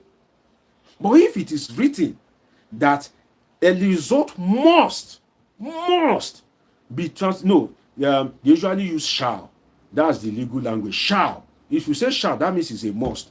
Shall be transmitted at the polling unit. There's nothing anybody can do about it. If you are watching me and you are here to subscribe, of course, do well to subscribe to this channel. Turn on your notification button. Great to have you here. If they say shall be transmitted, then that means there's nothing anybody can do about it. But if you are just recording all these videos, forget, my brother, we are Nigerians. At the end of the day, if the justice decide to throw it out, there's nothing you can do. But where you can have a chance, if it is written and what was done was different from what was written, particularly in the Constitution, not even Electoral Act. Electoral Act is lesser to the Constitution. It should be enshrined in the 1999 Constitution.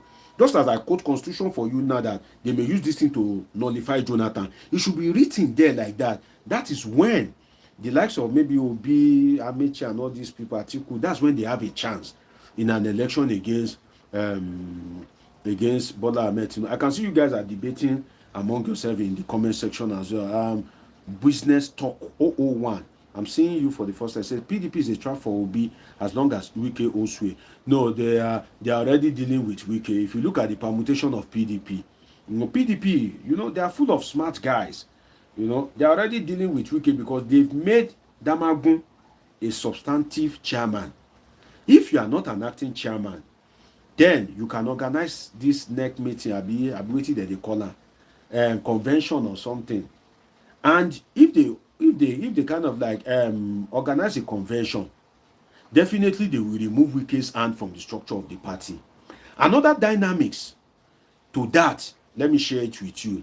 Sam Anyanwu that Wike is using, the national secretary, after a prolonged battle in the PDP, Sam Anyanwu has an ambition.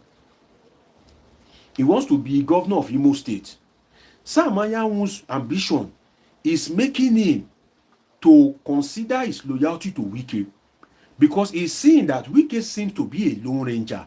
All these Bala Mohammed, Sheyi Makinde, and all that, the forces are against Wike, because most of the stalwarts in PDP, they are seeing Wike as a useless boy. That even if you go do, go overdo.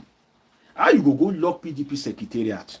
So some of them in that PDP, they are seeing Wike as that this guy is just, he's just nothing to write home about. Now, in that instance, by virtue of that, Sam Anyanwu knows that if a convention is held, Wike will be skimmed out. Sam Anyanwu wants to be governor of Imo State. And the only platform that he can contest and get the ticket is PDP. And the problem now is Sam Anyanwu has betrayed wages on Wike before. So Sam Anyanwu now is in a dilemma. He doesn't know where to go, because he doesn't want to appear to betray Wike again, because Wike has stuck out his life and neck for Sam Anyanwu. The case in court, the everything, Wike is a dirty fighter. He fights dirty. Wike has fought for Sam Anyanwu to make sure that he is recognized. So Sam Anyanwu now is at a dilemma. Should I support Wike? If I stand by Wike through thick and thin, at the end of the day, these people in 2027, they will skim Wike out because they have identified him as an enemy. And the support of the governors and majority of the stakeholders are not with him. There's a Dele Momodu, Wike has fought him. There is a Bode George, Wike has abused him on national TV. There is Iyo Chahayu, Wike has abused him. So all these PDP stalwart, Wike has fought Bala Mohammed, the chairman of the PDP Governors Forum. Wike is fighting Sheyi Makinde, the governor of Oyo State. Wike is not in the best of terms with this guy that used to dance, this rich family, Adeleke family. Wike is not in the best of terms with them. So Sam Anyanwu knows that if he's to support Wike, it's just for temporary. But Samanyahu has a long-term goal, which is to become the governor of Imo State. Well, that is why at the end of the day, politicians follow their ambition and interest. So don't be surprised that sooner or later, even Samanyahu that Wike is using in PDP may dump Wike. The only thing that Samanyahu can stay through thick and thin for this yes on Wike in PDP is if there's an arrangement in the APC that Sam, don't worry, just the craze they go for PDP. If Tinubu enter second term, we will give you minister. We look at it that okay, minister, that's consolatory enough. No worry, I'm going to give them trouble for that PDP. But if APC cannot give him a concrete agreement that Sam, don't worry, the craze they go for that PDP. At the end of the day, we go appoint you as minister, so you can't be the governor. But we need that your craze to produce Tinubu. But minister is sure for you. No worry. If he can meet with Bola Tinubu in the midnight, and Bola Tinubu himself give him that assurance, then Samanyahu can decide to be running mad in PDP. They go. But if that is not on the table, and Samanyahu has always want to be the governor of Imo State, so you can see that yes or Wike, sir, because I like to take some of your questions when you guys answer me to the best of my knowledge, what I can provide for you as analysis. So at the end of the day, Samanyahu will eventually betray Wike so that he can get the PDP ticket in Imo State to try his luck as governor. So you can see that they've already schemed out Wike. Wike is already finished, I'm telling you. And what is the sin of Wike? You can serve under Tinubu and still be decent. You can serve under Tinubu and still be morally upright. You can serve under Tinubu and still be, your brother's keeper. But you served under Tinubu and you suddenly run mad. No, things are not done that way. Just because you are made the minister of FCT, you are just revoking people's land. Oh yeah, all this of all these things. No, things are not done that way. Because you are made minister of FCT, you decide to go and lock PDP secretariat. The PDP that made you local government chairman, that made you minister under Jonathan, that made you governor for 2 terms, from 1999 to date, you've been in power one position or the other. And you are now in power with the Tinubu boys. Just because you want to please PDP or things are no longer going in your favor.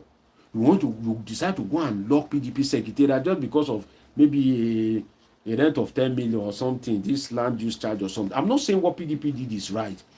But just so Wike himself can pay that much. So all these PDP guys that you are seeing, they are already against Nyesom Wike. Now let me give you another thing that will make Nyesom Wike to land in trouble in PDP. You see, if you look at the 2023 presidential election, the G5, the only beneficiary of that G5 rebel is Nyesom Wike. Should I dive deep? Should I go further? Let me take one comment. Ganiu says, expel Wike today and Obi will move to PDP the next day, apparently. And people don't sack your comment, you don't move up. Okay, Samanyahu is from my village. Oh, Ganiu, I think you are Yoruba. Ganiu, maybe your father is Yoruba, your mother is Igbo, because Ganiu is a Yoruba name. Ganiu Unwokori. Where is dad from? Where is mom from? Are you Yoruba, Igbo? Because Ganiu is a Yoruba name. Samanyahu is from my village and he understands Wike very well. Yes, that's true. Samanyahu is going to dump Wike because he knows the people are with Obi. Well, let's look what will happen. But apparently, if Sam wants to be the governor, he will dump Wike.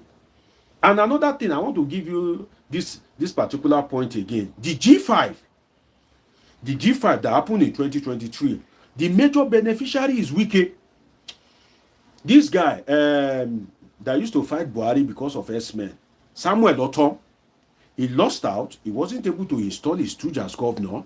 Samuel Otom, the governor of Benue State at the time, lost his senatorial election. He collect total loss.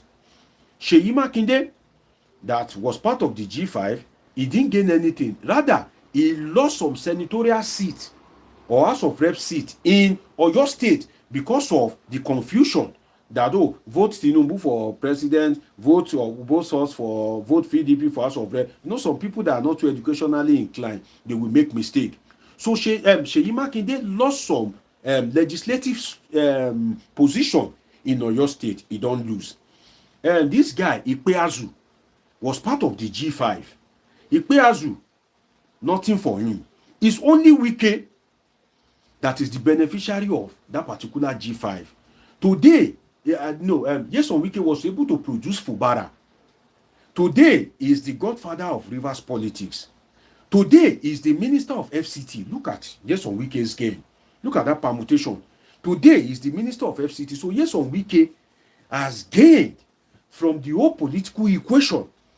And that is why people will now be careful to go into any alliance with Nyesom Wike, because they know that at the end of the day, now only he go gain.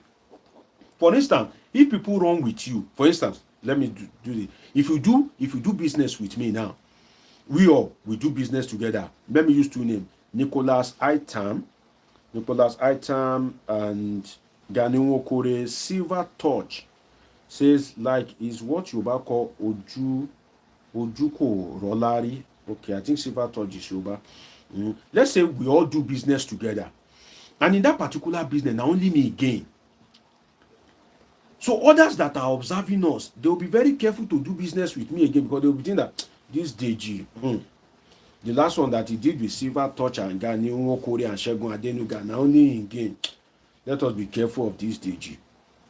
That is another problem. So the G5 speaks to Nyesom Wike as the only gain. So for any other person to want to align with Wike, they will be very careful. Rather than align with Wike, some of them will prefer to align with Tinubu direct. Some of them will prefer to align with Bola Tinubu direct than to align with Wike, because they know that if they align with Wike, it is Wike that will take the glory. But if they relate with Baba himself, and Baba knows their input towards his re-election, Baba can reward them. But if they put themselves under Wike, it's Wike that will still take all the benefit. So that is one of the problems that Nyesom Wike is going to have in 2027. So PDP structure will be taken away from Wike. Ola Abimbola says the politicians are filled with a lot of gimmicks. Let me call the number again. Get your spare phone ready. Maybe anybody may want to call in and make a contribution. In the next 1 minute, I will call a WhatsApp number that you can dial in on. So if you have any contribution, of course, do well to call in. Let's hear from you. So Jonathan, from all the analysis that I've been doing since, it is somebody that diverts me to Wike. It seems somebody asked me a question or something. I wasn't talking about Wike. So Jonathan is not the best candidate. If you have missed any part of this video, reverse it back. Go and watch it, and you will get some very deep analysis. Now, Jonathan served from May 2010 to 2015. That's 5 years, 23 days. I was correct. Then there was another term 4 years. We make him 9 years in office. 9 years in office may be deemed by the court as unconstitutional. Now, let me tell you about the legal cases against Jonathan before now, as regards maybe he's eligible to run or not. Let me take you there. You know, I told you that we will dive deep. Now, we want to dive deep again. But I will soon round up anyway. But let us dive deep again. In 2013, they went to the Federal High Court that Goodluck Jonathan is not eligible to contest in 2015. If you are yet to subscribe, please do well to subscribe to this channel and turn on your notification button. Also, you can catch up with my past videos. They went to the Federal High Court that Goodluck Jonathan should be declared as ineligible to contest. But at that point in time, the court cleared him to contest. So, no be today, they don't defy Goodluck Jonathan, because 2013 is 12 years ago. Right? 2013 is 12 years ago. So, the Federal High Court at that time cleared him that, well, Jonathan, you can contest. They challenged him in Supreme Court in 2014. But the Supreme Court refused to hear that particular case. So, Goodluck Jonathan ran in 2015. If the Supreme Court had made a pronouncement then, it would have been helpful to Jonathan. Just as the Supreme Court has failed to make a pronouncement as regards Fubara's issue now. Before you know it, when Tinubu reinstates Fubara, another president will come and commit such an atrocity.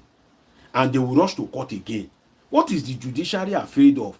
The case of Ubara, they can rule over it within just a week. Look at the provision of the constitution. There's no evidence that is need to be tendered. The president has declared a state of emergency and has removed the governor. Read the constitution. Does he have the power? Simple. You don't need to provide any evidence. It's just read, interpret. Does he have the power? The Supreme Court, since they've removed Ubara, the Supreme Court is here to interpret, is here to sit on it. So sometimes there's politics in all of these things. So the Supreme Court did not give a judgment in 2014. That was why Jonathan ran in 2015. And that is why, because the Supreme Court is here to give a judgment, definitely they will go back to court again if Jonathan decides to court. And that is why, if if I'm a political advisor, I will tell these political parties, maybe ADC or PDP, that don't use Jonathan, because the judgment, it may come in a political dimension, which is when that judgment will come, it may be 4 days to election. Automatically, Bola Tinubu would have won. That is just it. So now there's another amendment in 2018. Let me go to something, Now, let me give you that of Ayedatiwa. No, or Jonathan. If Jonathan is sworn in, it will mark another term. If you contest once more, that's another issue. So if you look at it, there's a lot of issue as regards Jonathan contesting. Now, let us go to PDP as I try to round up. Now, who stands to gain from this apparent limitation of Goodluck Jonathan? Before I go to PDP, who stands to gain? If Jonathan does not contest, who stands to benefit? Who will he profit? There are two people. One, Tinubu. Two, Obi. And I'll give you the arithmetic. Now, if Jonathan does not contest and Obi contests, Obi stands a good chance. But there's a problem for Obi. There's a righteousness he must fulfill. There's one righteousness he must fulfill. If not, it amounts to nothing. Now, the second person is Bola Tinubu, because as I've analyzed before, Jonathan is a strong candidate. There's nothing they want to use to campaign against him. So it's a straight win for him. And I've given you the dynamics before now. Now, let me focus on Obi. If Jonathan did not contest and Obi contests, but Obi is in that election also against Atiku Abubakar, is a problem. So now, Jonathan's apparent nullification is Obi's gain. But Obi must find a way of making sure Atiku did not contest. That is how it can make sense for him. If Atiku contests, then he would have benefited from Jonathan's nullification, but he won't win the election. That's why I have asserted as a political scientist that it is Atiku Abubakar that will determine who will be Nigeria's president in 2027. What do I mean by that? In 2027, Atiku cannot make himself president, but he is the determinant of who will emerge as president. And I'll give you the arithmetic. If Atiku decides not to contest and support Obi, Obi will win the election, most likely. If they are able to provide Obi, say, oh, okay, Obi is contesting, and PDP or AP or ADC, they come together as one, Obi will win the election. But the question is, will Atiku not contest?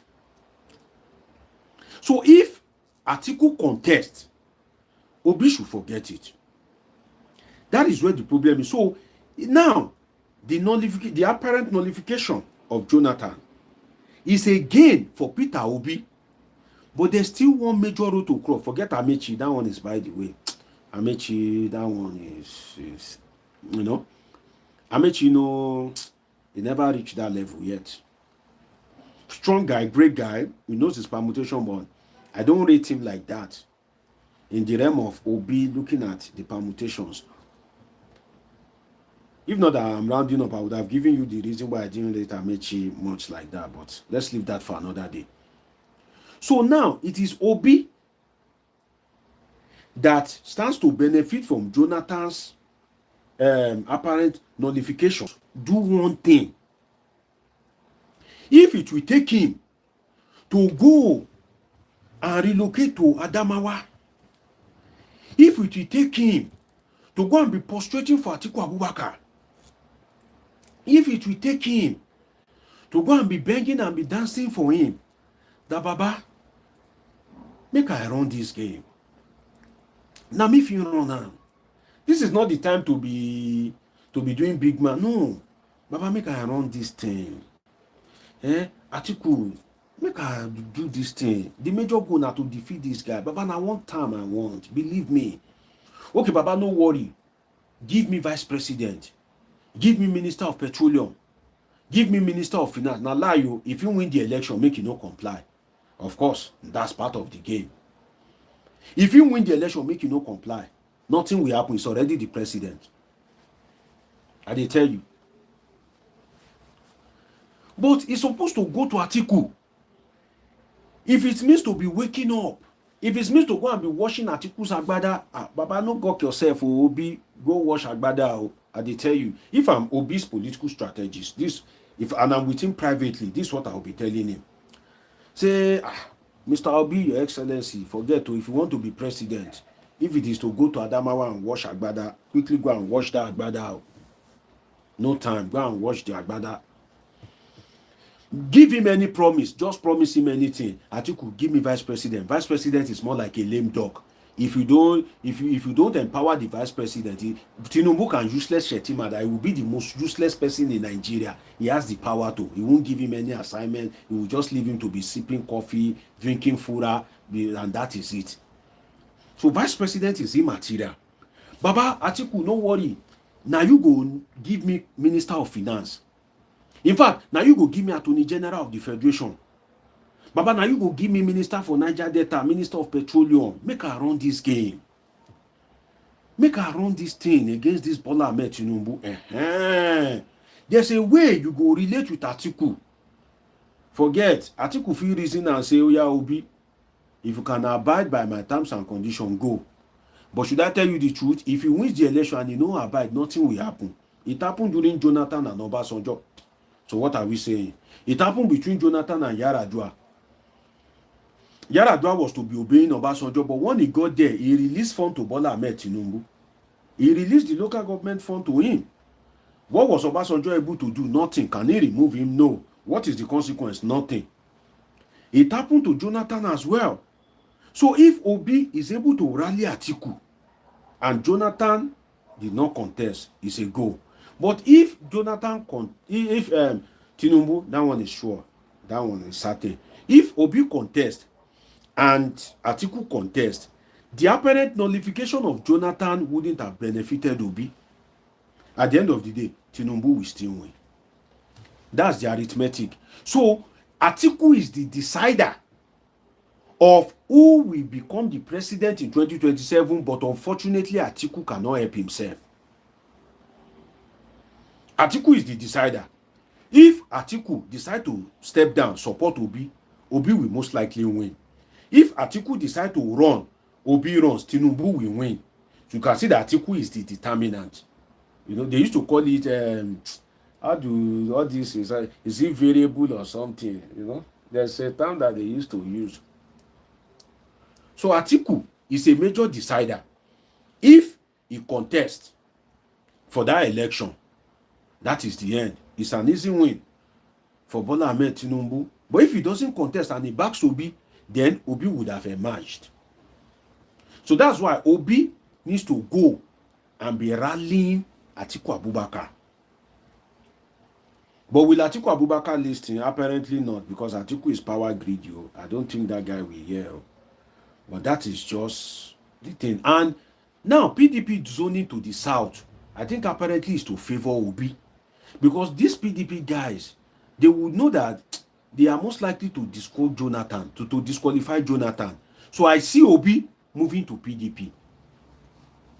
I see Obi moving to PDP, but then Wike would have been expelled, or, you know, they would have taken the structure away from Wike. I'm seeing some comment. Ahmed Saliu is saying double-edged sword. Gani Nwokore said, Olusegun Obasanjo remains the best to have governed our country, Nigeria, Tinubu is the opposite of Obasanjo, and we pray that we soon have an Obi in 2027 to fix our country. Okay, that's if the country is not damaged beyond repair. Then Obasanjo, you said Obasanjo is the best. Well, that's relative. Some people may agree, some may not agree, depending on how you are looking at. If it is from 1999, you can say Obasanjo maybe, but if you are considering, you can you say Obasanjo is the best.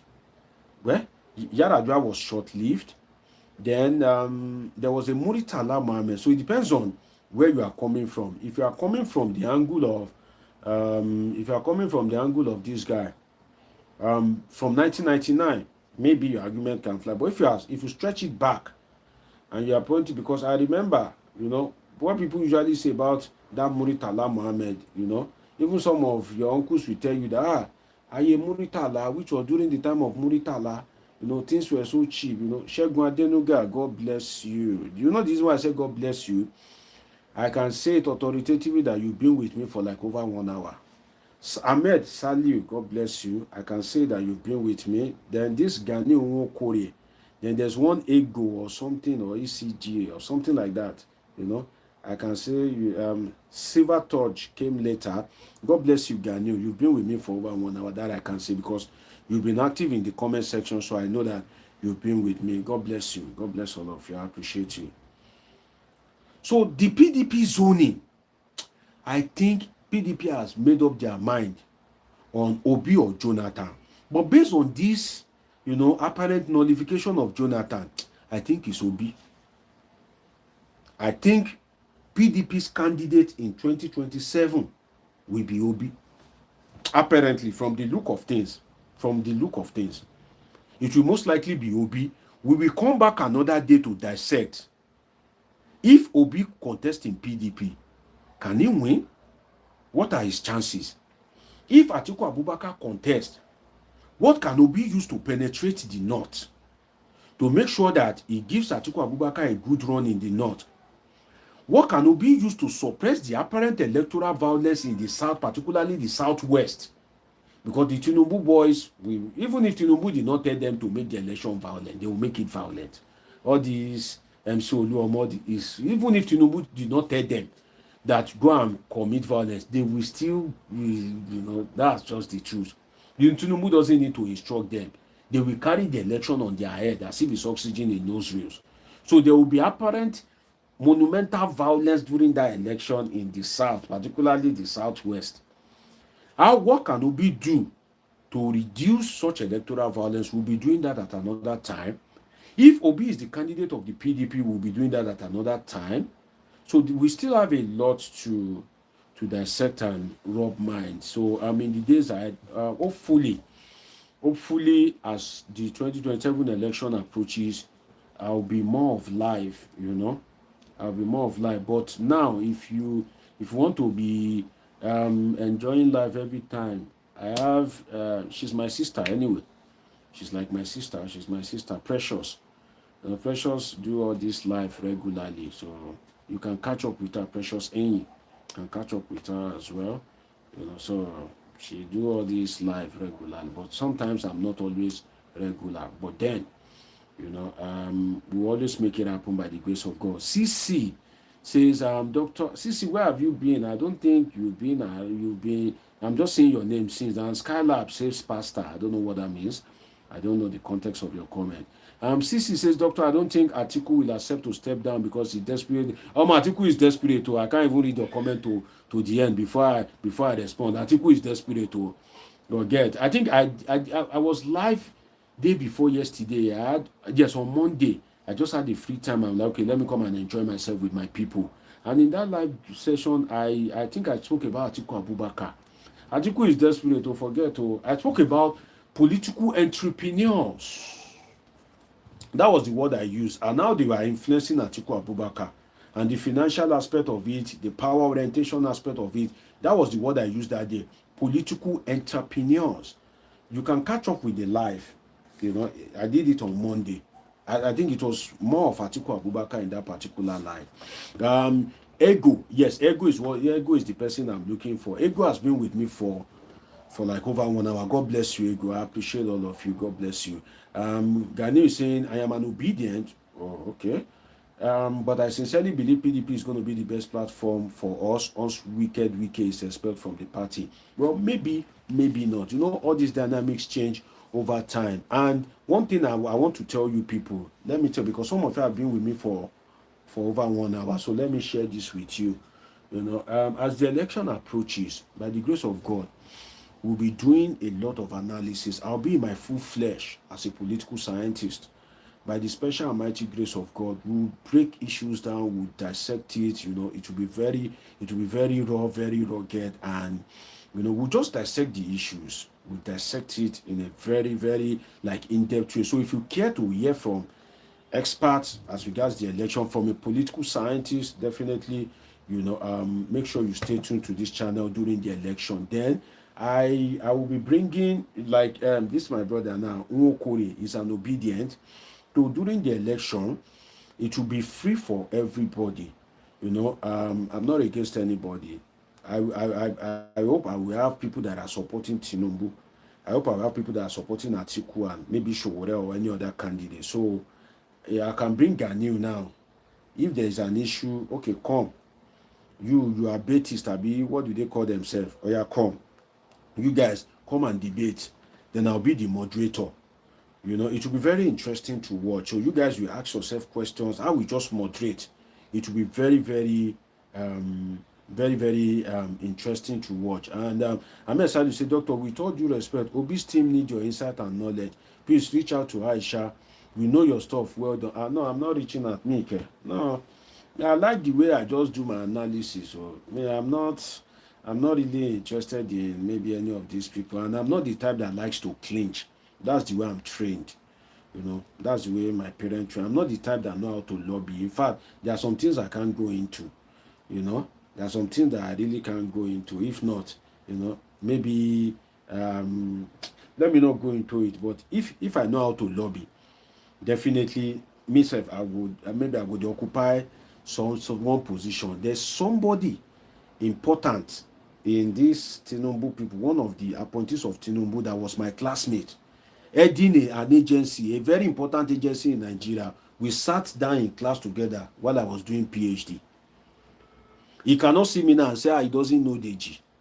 But me, I don't know how to clinch. I don't know how to, I'm not the type that is interested, or maybe I carry political appointment for head, or I must serve with a politician, I must be with a politician. No, it will even restrict me. I won't be able to say the truth. I go dey bend. No, me, I like to say the truth. I like to say the truth anytime, any day. So I like to be raw and rugged when I'm doing my thing. So I'm not the type that likes to clinch, that I also I want to go and let me write Aisha. No, I'm not interested in that. Since we profound respect to them. We profound respect, whether it is Tinubu. In fact, Tinubu is the easiest for me if I want to join them. He is the most easy for me.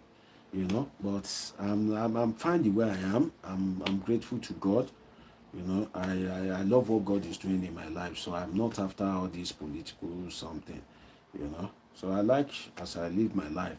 So that is just. But we'll be doing that crossfire, and a lot of things will be happening. And Daniel says, Doctor, you have to reach our country needs great ideas right now. My dear brother, see, there's a lot of things on my hand, and Nigerian politics, you get as it be. You understand? So I'm not the type, sincerely, I'm not the type that likes to clinch or lobby. See, in fact, there are some things that I don't like to say. I don't want to be giving you guys some clues as regards, some of these people, But I'm not the type that likes to clinch or something. No. There was a day, let me give you this one. There was a day I was on the phone with my friend, and after this, I'm off, I will go. I was on the phone with my friend of since BSc days. And while on phone, I didn't know the phone was on speaker. I didn't know that the phone was on speaker. So we're just talking, and normal, if he dragged me into politics, we just discuss. So we're just discussing, and at the end of the day, I didn't know that people were there. I didn't know the phone was on speaker. I did not know. And So later, after about maybe 30 minutes, I now realized that the phone was on speaker. I now said, oh, that is in a place, that this is where he is, that there is people. So I just round up and I left. Later, when I spoke to that my friend, he told me, he said, the people that I was with, that some of them, they were listening to me. They asked him, who is this guy? Who is this your friend? He said, that is DG, that is my nigga since BSc days, you know. The person that I'm talking about is in all this Tinubu APC something. Tinubu has already been sworn in as president. That person now told him that and these are the people that we used to like. Oh, these are the people that, you know, the way that guy sounds, you know, these are the people that we used to look for. These are the people we used to look out for. That guy has something upstairs that, you know, is the kind of people that they like. You know, they don't. Of course, you must have something upstairs. You must be that these kind of people that we like. You know, my friend now told me that DG, make I push something for you now. Make I push something for you. Say if he materialize, so that maybe, you know, why not package TV or something like that. I told him point blank. I said, no, I'm fine. I don't want. I don't do no. So that's why I look at some people when they say some things and they will be saying, oh, this, that, they'll be, oh, yeah, I just laugh, you know. So I'm fine the way I am. I'm not the type that is freaked with, oh, appointment or maybe, no. I'm just fine the way I am, sincerely. If I'm desperate, that, I would like appointment, I want to carry appointment for head, or this, that, this, or it's not that difficult. It's no, sincere. If you are a package, if you have something upstairs, forget, it's not that difficult. It's not. But you know, that's just the way it is. Ego says Obi will clear us in south, we clear 5 in southeast, 3 in south, 3 in north central, 1 Ego, this your permutation is strong. But have you had the one of INEC? Have you had that of the police? Have you had the impact of the military? So if you are doing the permutation, you know, let us reason well. Jabal is saying, it's my first time on your page, but I like your sense of reasoning. God bless you, Jabal. So as I was, it's not that maybe, you know, sometimes, you know, what God creates you for is to be a voice of reasoning. You understand? So it's not about, oh, you want to follow this. No, I see a lot of intelligent. I feel sad. I see some people that they sound very intelligent. I don't want to mention names. But all of a sudden, because they want to be on the dining table, you see that this guy, and he's always intelligent. Why is this guy now sounding like this? What's wrong with this? I can give you 10 names, you know. So, and some of them, if you don't have an alternative address, if you don't know how to survive, of course, you are very easy and vulnerable. Shegu, my bro, I respectfully disagree with you. Atiku is still power drunk. Is a guilty point. Atiku, for me, in fact, if Atiku contests, there may be a revolution vote, particularly in the south. Some will decide that, see, let us go and vote Tinubu. Or they will say, oh, let's vote Obi. Atiku is too desperate. I don't like such, sincerely. I wish this video can get to him. Me, I don't hide my feelings. You know, I speak the truth, no mind. It appears too desperate. And it doesn't appear like the person that knows how to sacrifice. No, you must have somebody that you can use. How will you be a custom officer for so many years? You are vice president 8 years. You don't have anybody in the south that you can. You look at Tinubu. And I said it at the beginning of this video that you may not like Tinubu, is, you know, the pattern of his governance.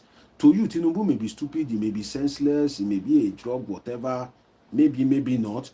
But Tinubu is a friend that you must pray to have in your life. Tinubu, always pray to God that, Father, if you want to give me friend like Tinubu. I'm telling you, it's a serious prayer. It's a very serious prayer. Because Tinubu is the type that he can make you Like, he will stand by you. Look at Aregbesola, look at Fayemi. These are guys that they were literally nobody. Tinubu made them. Look at Yemi Oshibajo. You know, look at them. These are guys that are just, you know, more or less nobody in the political realm. Tinubu made them. Look at Raji Fashola, Kayode Fayemi, Rauf Aregbesola. Many of them like that. Tinubu made them, right? But look at Atiku. It's always me. Make Obi, make Amechi. Give people chance. Give opportunities. Why must it be only you? If Obi, if you can pick him to be your vice, then Obi can be good to be supported as president. I don't like when people are too, I don't know how to put it. When people think only about themselves. So that's what is not making me fancy Atiku. He appears too desperate. You can't be pursuing one thing from 1993 till now. No, let another person pursue it on your behalf as well. You don't pursue him. I dey pursue something since 1993. I don't get him. Christian Uzo Chukwu dey my clique. I'm using the name in the comment section. Ganiu Nwokori dey my clique. If you dey my clique, why I know if you say, Ganiu, you self run this race small. Make I rest, make I dey observe. Maybe I'm meant to be a coach, not a player. It's not all play, you know, it is not all coach that have been a player. Maybe my destiny is to be a coach. Let me be on the sideline. Let me be looking at you. Let me be examining you. Let me be screaming from the side. Okay, Christian Ugochukwu, oya run this race. I don't dey run and no win. Oya run am. May we see with you. That is leadership. But it's only you. If no matter how good Obi is, there's not Atiku will still run. I'm telling you. No, it's too, I don't know how to put it. It's too, no. Look at Tinubu. He gave Buhari, you know, useless Buhari in quote. May he rest in peace. Buhari that's not useful to anybody. He gave him time, 8 years. When you have Buhari go, you know, say you be useless boy. No worry, we go package you. They package him, you know, Reform Democrats, February. You remember March for Buhari. You know, they bought jingles all over the airspace. Buhari. Tinubu was spending money like a mad person. Just spending the money. Tinubu is the real money in our water. If they say money in our water, it is Tinubu. He was spending the money. He was just spending it. Just to produce Buhari. And Tinubu hibernated himself after 8 years. You know, he clinched it and it was a go. Kudos to Tinubu in that regard. But you, Atiku, in 1993, he stepped down for MQ Abiola, that's fine. But since 2007, when they finished, it must always be him. You went to ACN, you contested, you know, clincher against Yaradua. Then you contested against, I think he contested against Jonathan. I think so. He didn't clinch it. He didn't contest. No, he didn't contest. It was Jonathan and Buhari. He lost the party primary in Lagos. He contested against Buhari. You didn't clinch it. Now, let Obi package him. Okay, you don't like Obi. Obi is a useless boy. It's fine. Don't worry. Use Amechi. Amechi is the righteous one. Fine. Okay, you don't like Amechi. Amechi is crazy. Fine. Use Aregbesola. Package somebody. Shout out to Tinubu anywhere he is. I give it to him in that regard. Trust me. That's why I said Tinubu is a friend that you must pray to have. Always pray not to have him as your leader, maybe president, maybe governor. He may not be the most perfect. Maybe. But always pray. If you wake up, Father, give me a friend like Bola Tinubu. I'm telling you, it's a serious prayer. I'm telling you. From nobody, you can be somebody. Look at Yemi Oshibajo. He doesn't have the power to become a councillor. I'm telling you. Yemi Oshibajo on his own cannot become a councillor. He doesn't have the ruggedity. He became the vice president. Who made him? Bola Tinubu. If you have a friend like Bola Tinubu, he can make you. You know, if I speak against Bola Tinubu and I flog him silly, if the Baptists are online, then they will think, oh, this guy, he hates Bola Tinubu. Some people will even call me bastard. You know, some people believe because you are Yoruba, you must just be supporting Bola Tinubu, even if he does anything wrong. No, I'm not like that. No, I'm not like that.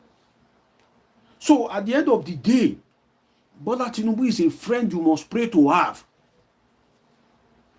Always pray, Father, give me a friend like Tinubu. It's a serious prayer. Because a friend that can die for you, that can uplift you, that can help you, that can make you rise to the top, that can bring you from zero to hero, that's Tinubu. But in terms of leadership, I don't know whether you should pray to have a president like him or whether you should pray to have a governor like him. Me, I don't know. That one is aside, I can't say. But friend, forget if you have Tinubu as your friend.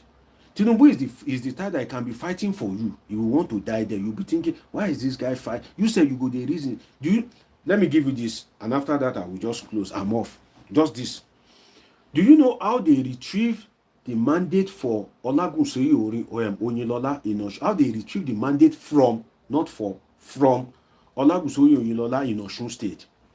Now, at the tribunal, I think the Tinubu guys suspect that maybe they use this palm kernel or something like that to thumb print, something like that. Maybe palm kernel, or they did multiple thumb printing. When the something was very hot at the tribunal, then governorship election usually end at the appeal court. Do you know what Tinubu allegedly did?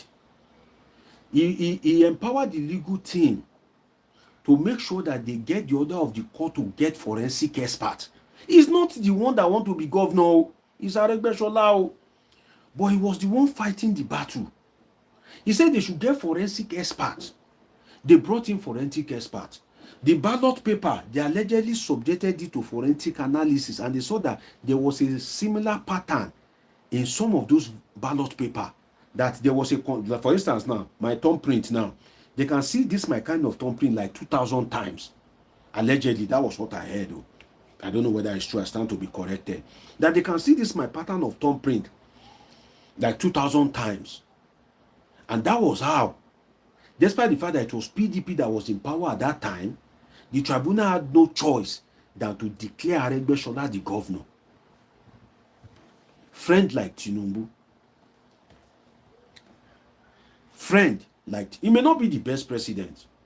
He may not be the best, no, forget. But friendship, friend. Always pray for a friend like Tinubu. I pray to have a friend like Tinubu. I'm telling you. Because he will fight your battle. That was why, despite the fact that it was PDP that was in power at the federal, they had no choice than to declare Aregbesola the winner. Now, the crisis between them, that's another story for another day.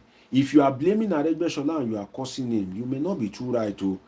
Because if you dive deep into it, you will know that Tinubu himself should always learn how to let go. You can't be in charge of everything. You know, if you are the Baba, the people under you too, they will want to gain territory. They are still submitting their loyalty to you, but they too, they want to expand territory. Let them flex muscle a bit. That's what happened between them summarily. It's the Osun election. But Tinubu tried in terms of making Aregbesola governor. In fact, I pray in my life to have a friend like Tinubu. If you have a friend like Bola Tinubu, that is your personal friend, forget.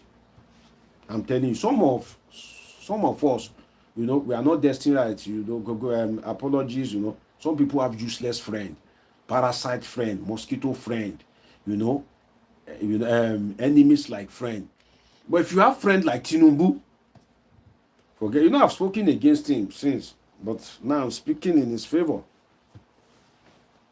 Daniel says, I do not like Tinubu, but the truth must be said. He has made many big... See, let me expand it based on this, your comment. Do you know that there are some people that you don't know? It's Bola Tinubu that made them. There are some... I'm giving you some political insight now. There are some emirs that is Bola Tinubu that have made them. They owe him a debt of gratitude. Look at what he did to Dapo Abiodun, the Eleyi of Osun State. Who knew that it was Bola Tinubu that made Dapo Abiodun? Nobody knew. Nobody foresaw it. But when it got to the stage, it blasted Dapo Abiodun that look at this one, look at this mumu. Can you be governor without me?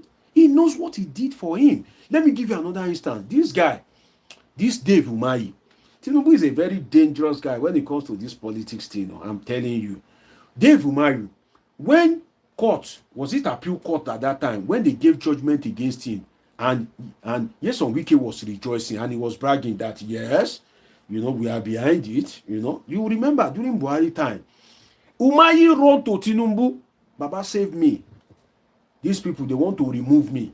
It was Tinubu that saved Umahi. If not, they would have removed him. Umahi, when he was governor. So he has helped a lot of people.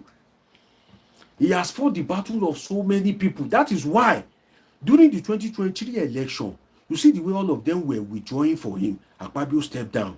Ibikunle Amosun, the one with 3-story building cap, stepped down. A lot of them like that, they were just stepping down for him because he has impacted in their lives. So one lesson we can learn from Bola Tinubu, not one lesson that we can learn from Bola Tinubu, is to be impactful in people's life. That's one lesson we can learn from him. Be impactful in people's life. Make sure that you have a presence in people's life. That's one thing I learned. Because nobody is totally useless. There's something you can learn from Obi, which is that being able to play the game in a good way. Don't play rough. Not all these snatches, steal it, run away with it. Power is not served like that. That's nonsense. In a tense political climate, you don't use such words. That doesn't portray you as a good leader. But look at Obi's decorum. Look at the way the man has been comporting himself. Very matured, very demure. I should use the word that they are using these days. Very demure. Yeah, demure. Let me block this one that said Oga quiet. That's not a comment. Let me hide you. I've dealt with that one. So you can watch me. Nobody will see your comment. That's what we are saying now. I said Obi is acting mature. Look at one this Mr. Sonny that I just hide from my channel now. You can't even act mature. You say Oga quiet. That's what we are saying. That's what we are saying. Son of Tinubu. You behave anyhow sometimes. But Tinubu is a friend that you should have. He's a friend that you should have anytime, any day. That's one thing about him. He's a friend that you should have. But in terms of grab it, steal it, run away with it, bullion van, no. Obi tick the box in that regard. In terms of being politically mature, playing to the rules, like not showing desperation. Another person is Goodluck Jonathan. But this Tinubu pattern of grab it, steal it, run away with, no, that one is not. But in terms of friendship, Tinubu is the one that people should have. So that is just it. Mary Ode, I'm just seeing your comment. God bless you. If you are watching me and you're yet to subscribe, do what to subscribe. As the election approaches, by the grace of God, we'll do some very great, fantastic analysis. All these people, I don't pray that anybody should die. May God spare their life. May the best happen to Nigeria. I don't wish any of them bad. Sometimes if you hear my analysis, you will think, oh, maybe I hate somebody. No, I don't hate any one of them. I like everybody. I don't like everybody. That is me. I've spoken in favor of every one of them today. So God bless you for joining my session. As I usually say, I don't take it for granted. You could have decided to go and watch a movie, but you are here watching me. I appreciate it, and may God help all of us. It's been an interesting time with you. Subscribe, turn on your notification button, catch up with my Navidad. I've not read your comment today. Now your comment I see now. I was giving my usual signature sign out. I saw Navidad. This is the first time I'm seeing your comment today. You said you wouldn't mind having a drug dealer as friend. Oh, good thing to address, Navidad. Let me just spend 1 minute on that. You see, I'm not talking of the bad side. I'm not talking of drug dealing. Maybe you didn't get. Look at it now. I said Tinubu is a friend that you should have. But when it comes to all these snatches, steal it, run away with it, no. It's not good in that regard. It's not a good model in that regard. You understand? But if he's truly a drug dealer, that doesn't mean that okay, you cannot speak to him, because even Jesus will say that the bad people should come, the sinners should come to him or something. It's just that you will have your limit. For instance, if you attend university, if you attend the university before, I did my BSc in Nigeria, other educations abroad. Now, in your class, there will be cultists in your class. In your class, there will be hook-up girls in that your class. In your class, there will be terrible people in your class. But because you are in the same class, you still must associate with them. You cannot say, oh, because this one is a cultist, you see that person, you won't greet him. No, you will just draw the line. You will just draw the thin line and know how not to cross that line. So that Bola Tinubu, maybe if truly is a drug dealer, I don't know. It doesn't mean that if you are mature enough, you know how to draw the line. That's why I said Tinubu is a friend that you should have, because the day that you need him, he will be there for you. And that's what friendship is about. It's not when everything is shining and everything is going fine. No, friendship is for difficult and hard times. And when it comes to hard times, when it comes to somebody sticking out their neck for you, when it comes to somebody staying with you through thick and thin, Bola Tinubu, anytime, any day, I can tell you. That's why I said, within the context of that, always pray to have a friend like Bola Tinubu. What I mean is that always pray to have a friend that will fight your battle. Always pray to have a friend that can stick his neck out for you. Buhari is the opposite. I don't want to go into analysis again, Buhari is the opposite. Buhari doesn't stick his neck out for anybody. Buhari is very useless in terms of sticking neck out for anybody. No, Buhari doesn't stick out his neck for anybody. It is people that must fight for him. But Tinubu will go all out and fight your battle like a mad person. You'll be wondering that, Tinubu, what's your problem? I'm the owner of the battle, though. What if they worry you? Now calm down. You go to tell you, say no. You need a friend like that. I still maintain it. You need it. And right now, as you are, is he everybody that is your friend that is righteous? No. You would have some bad friends. Of course, you have some bad friends. You have some friends that are not true, but they are still your friend. You may even have a friend that is a tout, just so that the day that somebody will harass you, if you call her, my friend, your friend can go there, I will share it. Why do you beat my friend? You have different kind of friends for different purposes. So that's what I'm explaining. And thank God that I mentioned the thing of snatch it, grab it before I even read your comment. All this snatch it, grab it, to me, it's nonsense. So in a country like Nigeria, where people are very rugged, power is everything, if you say snatch it, grab it, you have unleashed venom. People will behave like a mad person. They will still kill and destroy, because why? Your words have influenced them. Snatch it, grab it, run away with it. That shouldn't be the case. But in terms of having a friend, in terms of true friendship, I pray to have a friend like Tinubu. Pray to have a friend like him. I know what I'm saying. So that is it. I'm seeing your comment, Ganu Unwokore. God bless you. Adewale Abdugafar. I think some people are just joining, but we are done. But Nigerians are suffering. Oh, maybe you are just joining, Adewale. I've said it before that if as president, I can't say, maybe you pray to have a president like him. That's your business. I don't know. But in terms of friend, always pray to have a friend like Tinubu. I know what I'm saying. But you may not pray to have a governor like him. You may not pray to have a president like him. Because for me, in fact, that is why some people have disappointed. Because to me, Tinubu is overrated. I can be very sincere and blunt. Even my family knows me. Some of them will tell me, DG, you're always too blunt. No, it's the truth. Everybody will die one day. Tinubu is overrated. Very overrated. He transformed Lagos. That's another analysis for another day. But most of those things are lies. They are pure lies. And I just pity Fashola, pity Ambody. They will give your glory to Tinubu. You'll be looking like Mumu.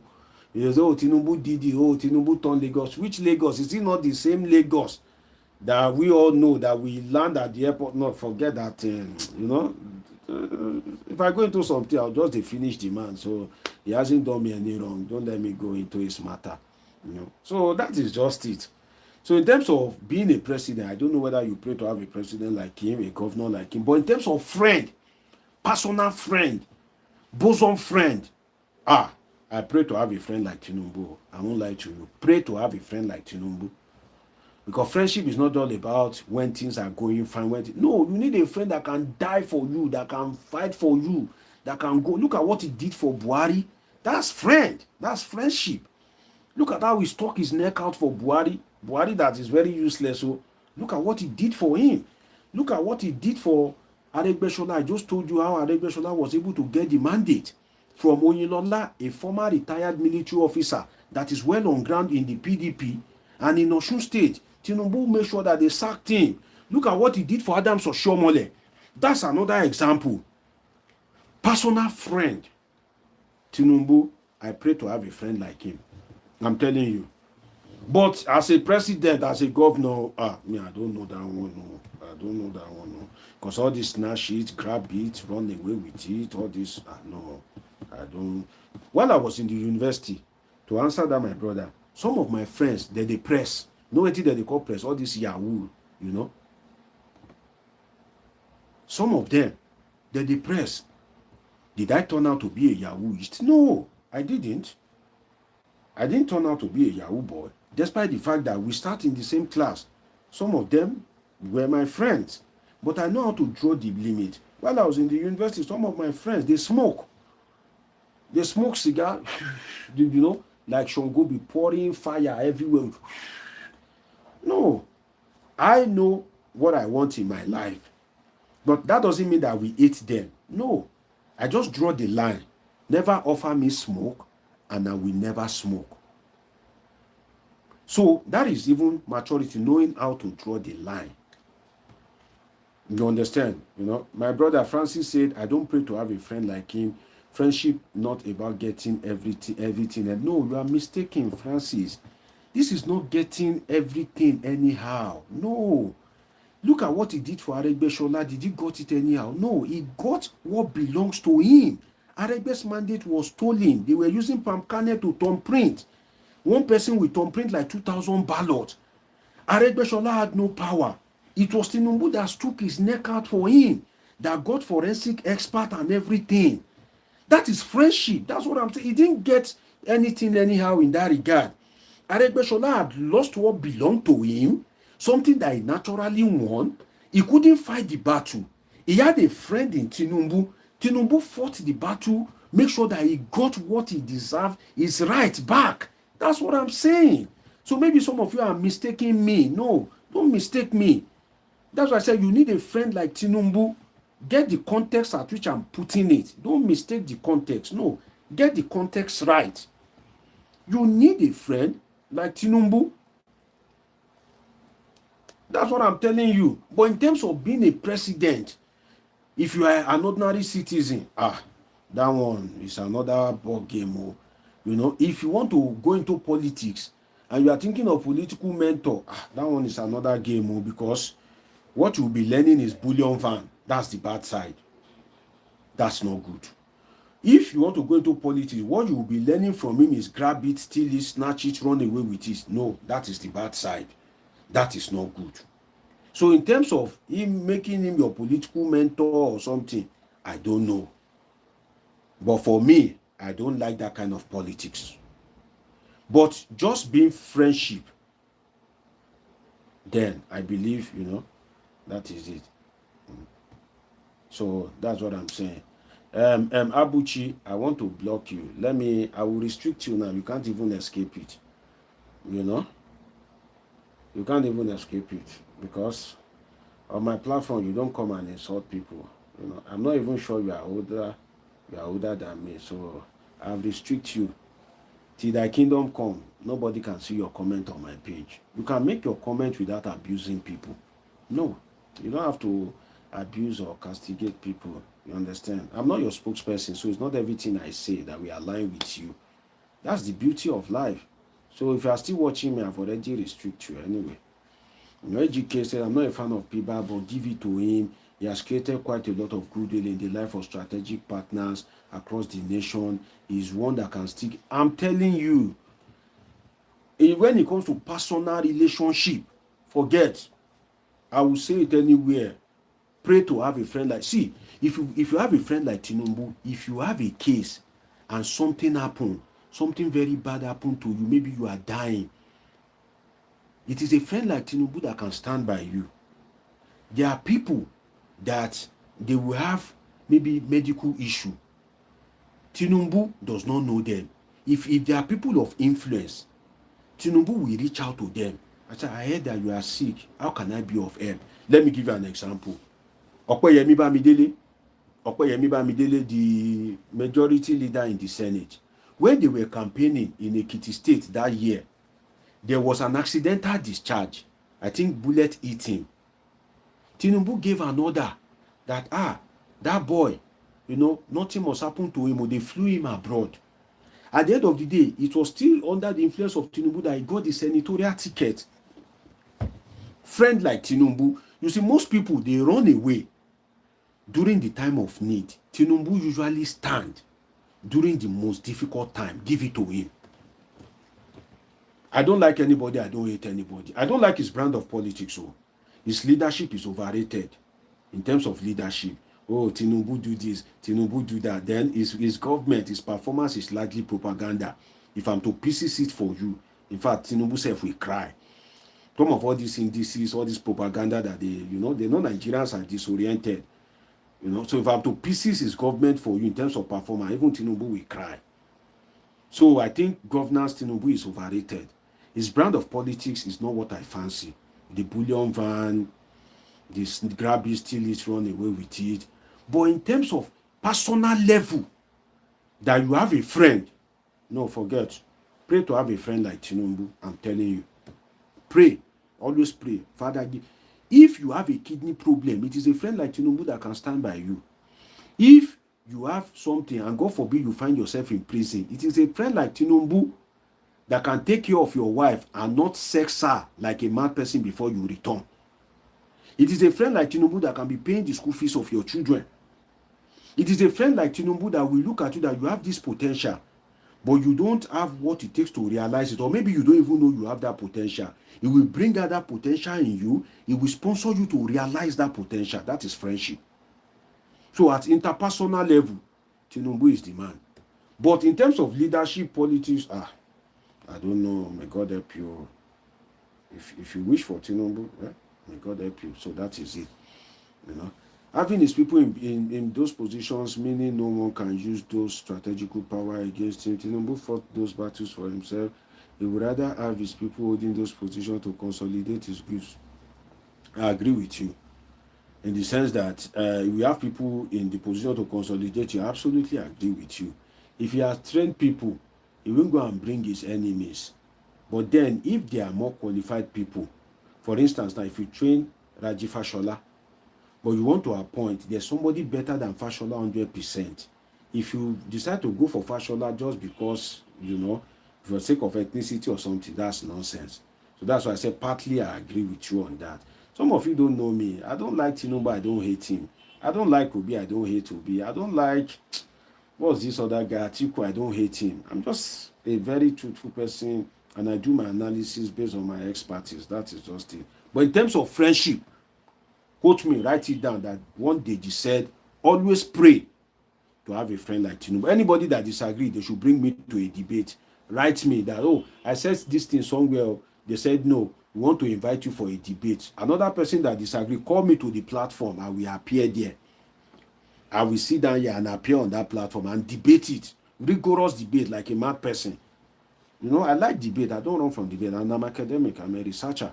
It will even encourage me to go into the people that Tinubu has helped, and I'll be coming and be using it to present my argument in that debate.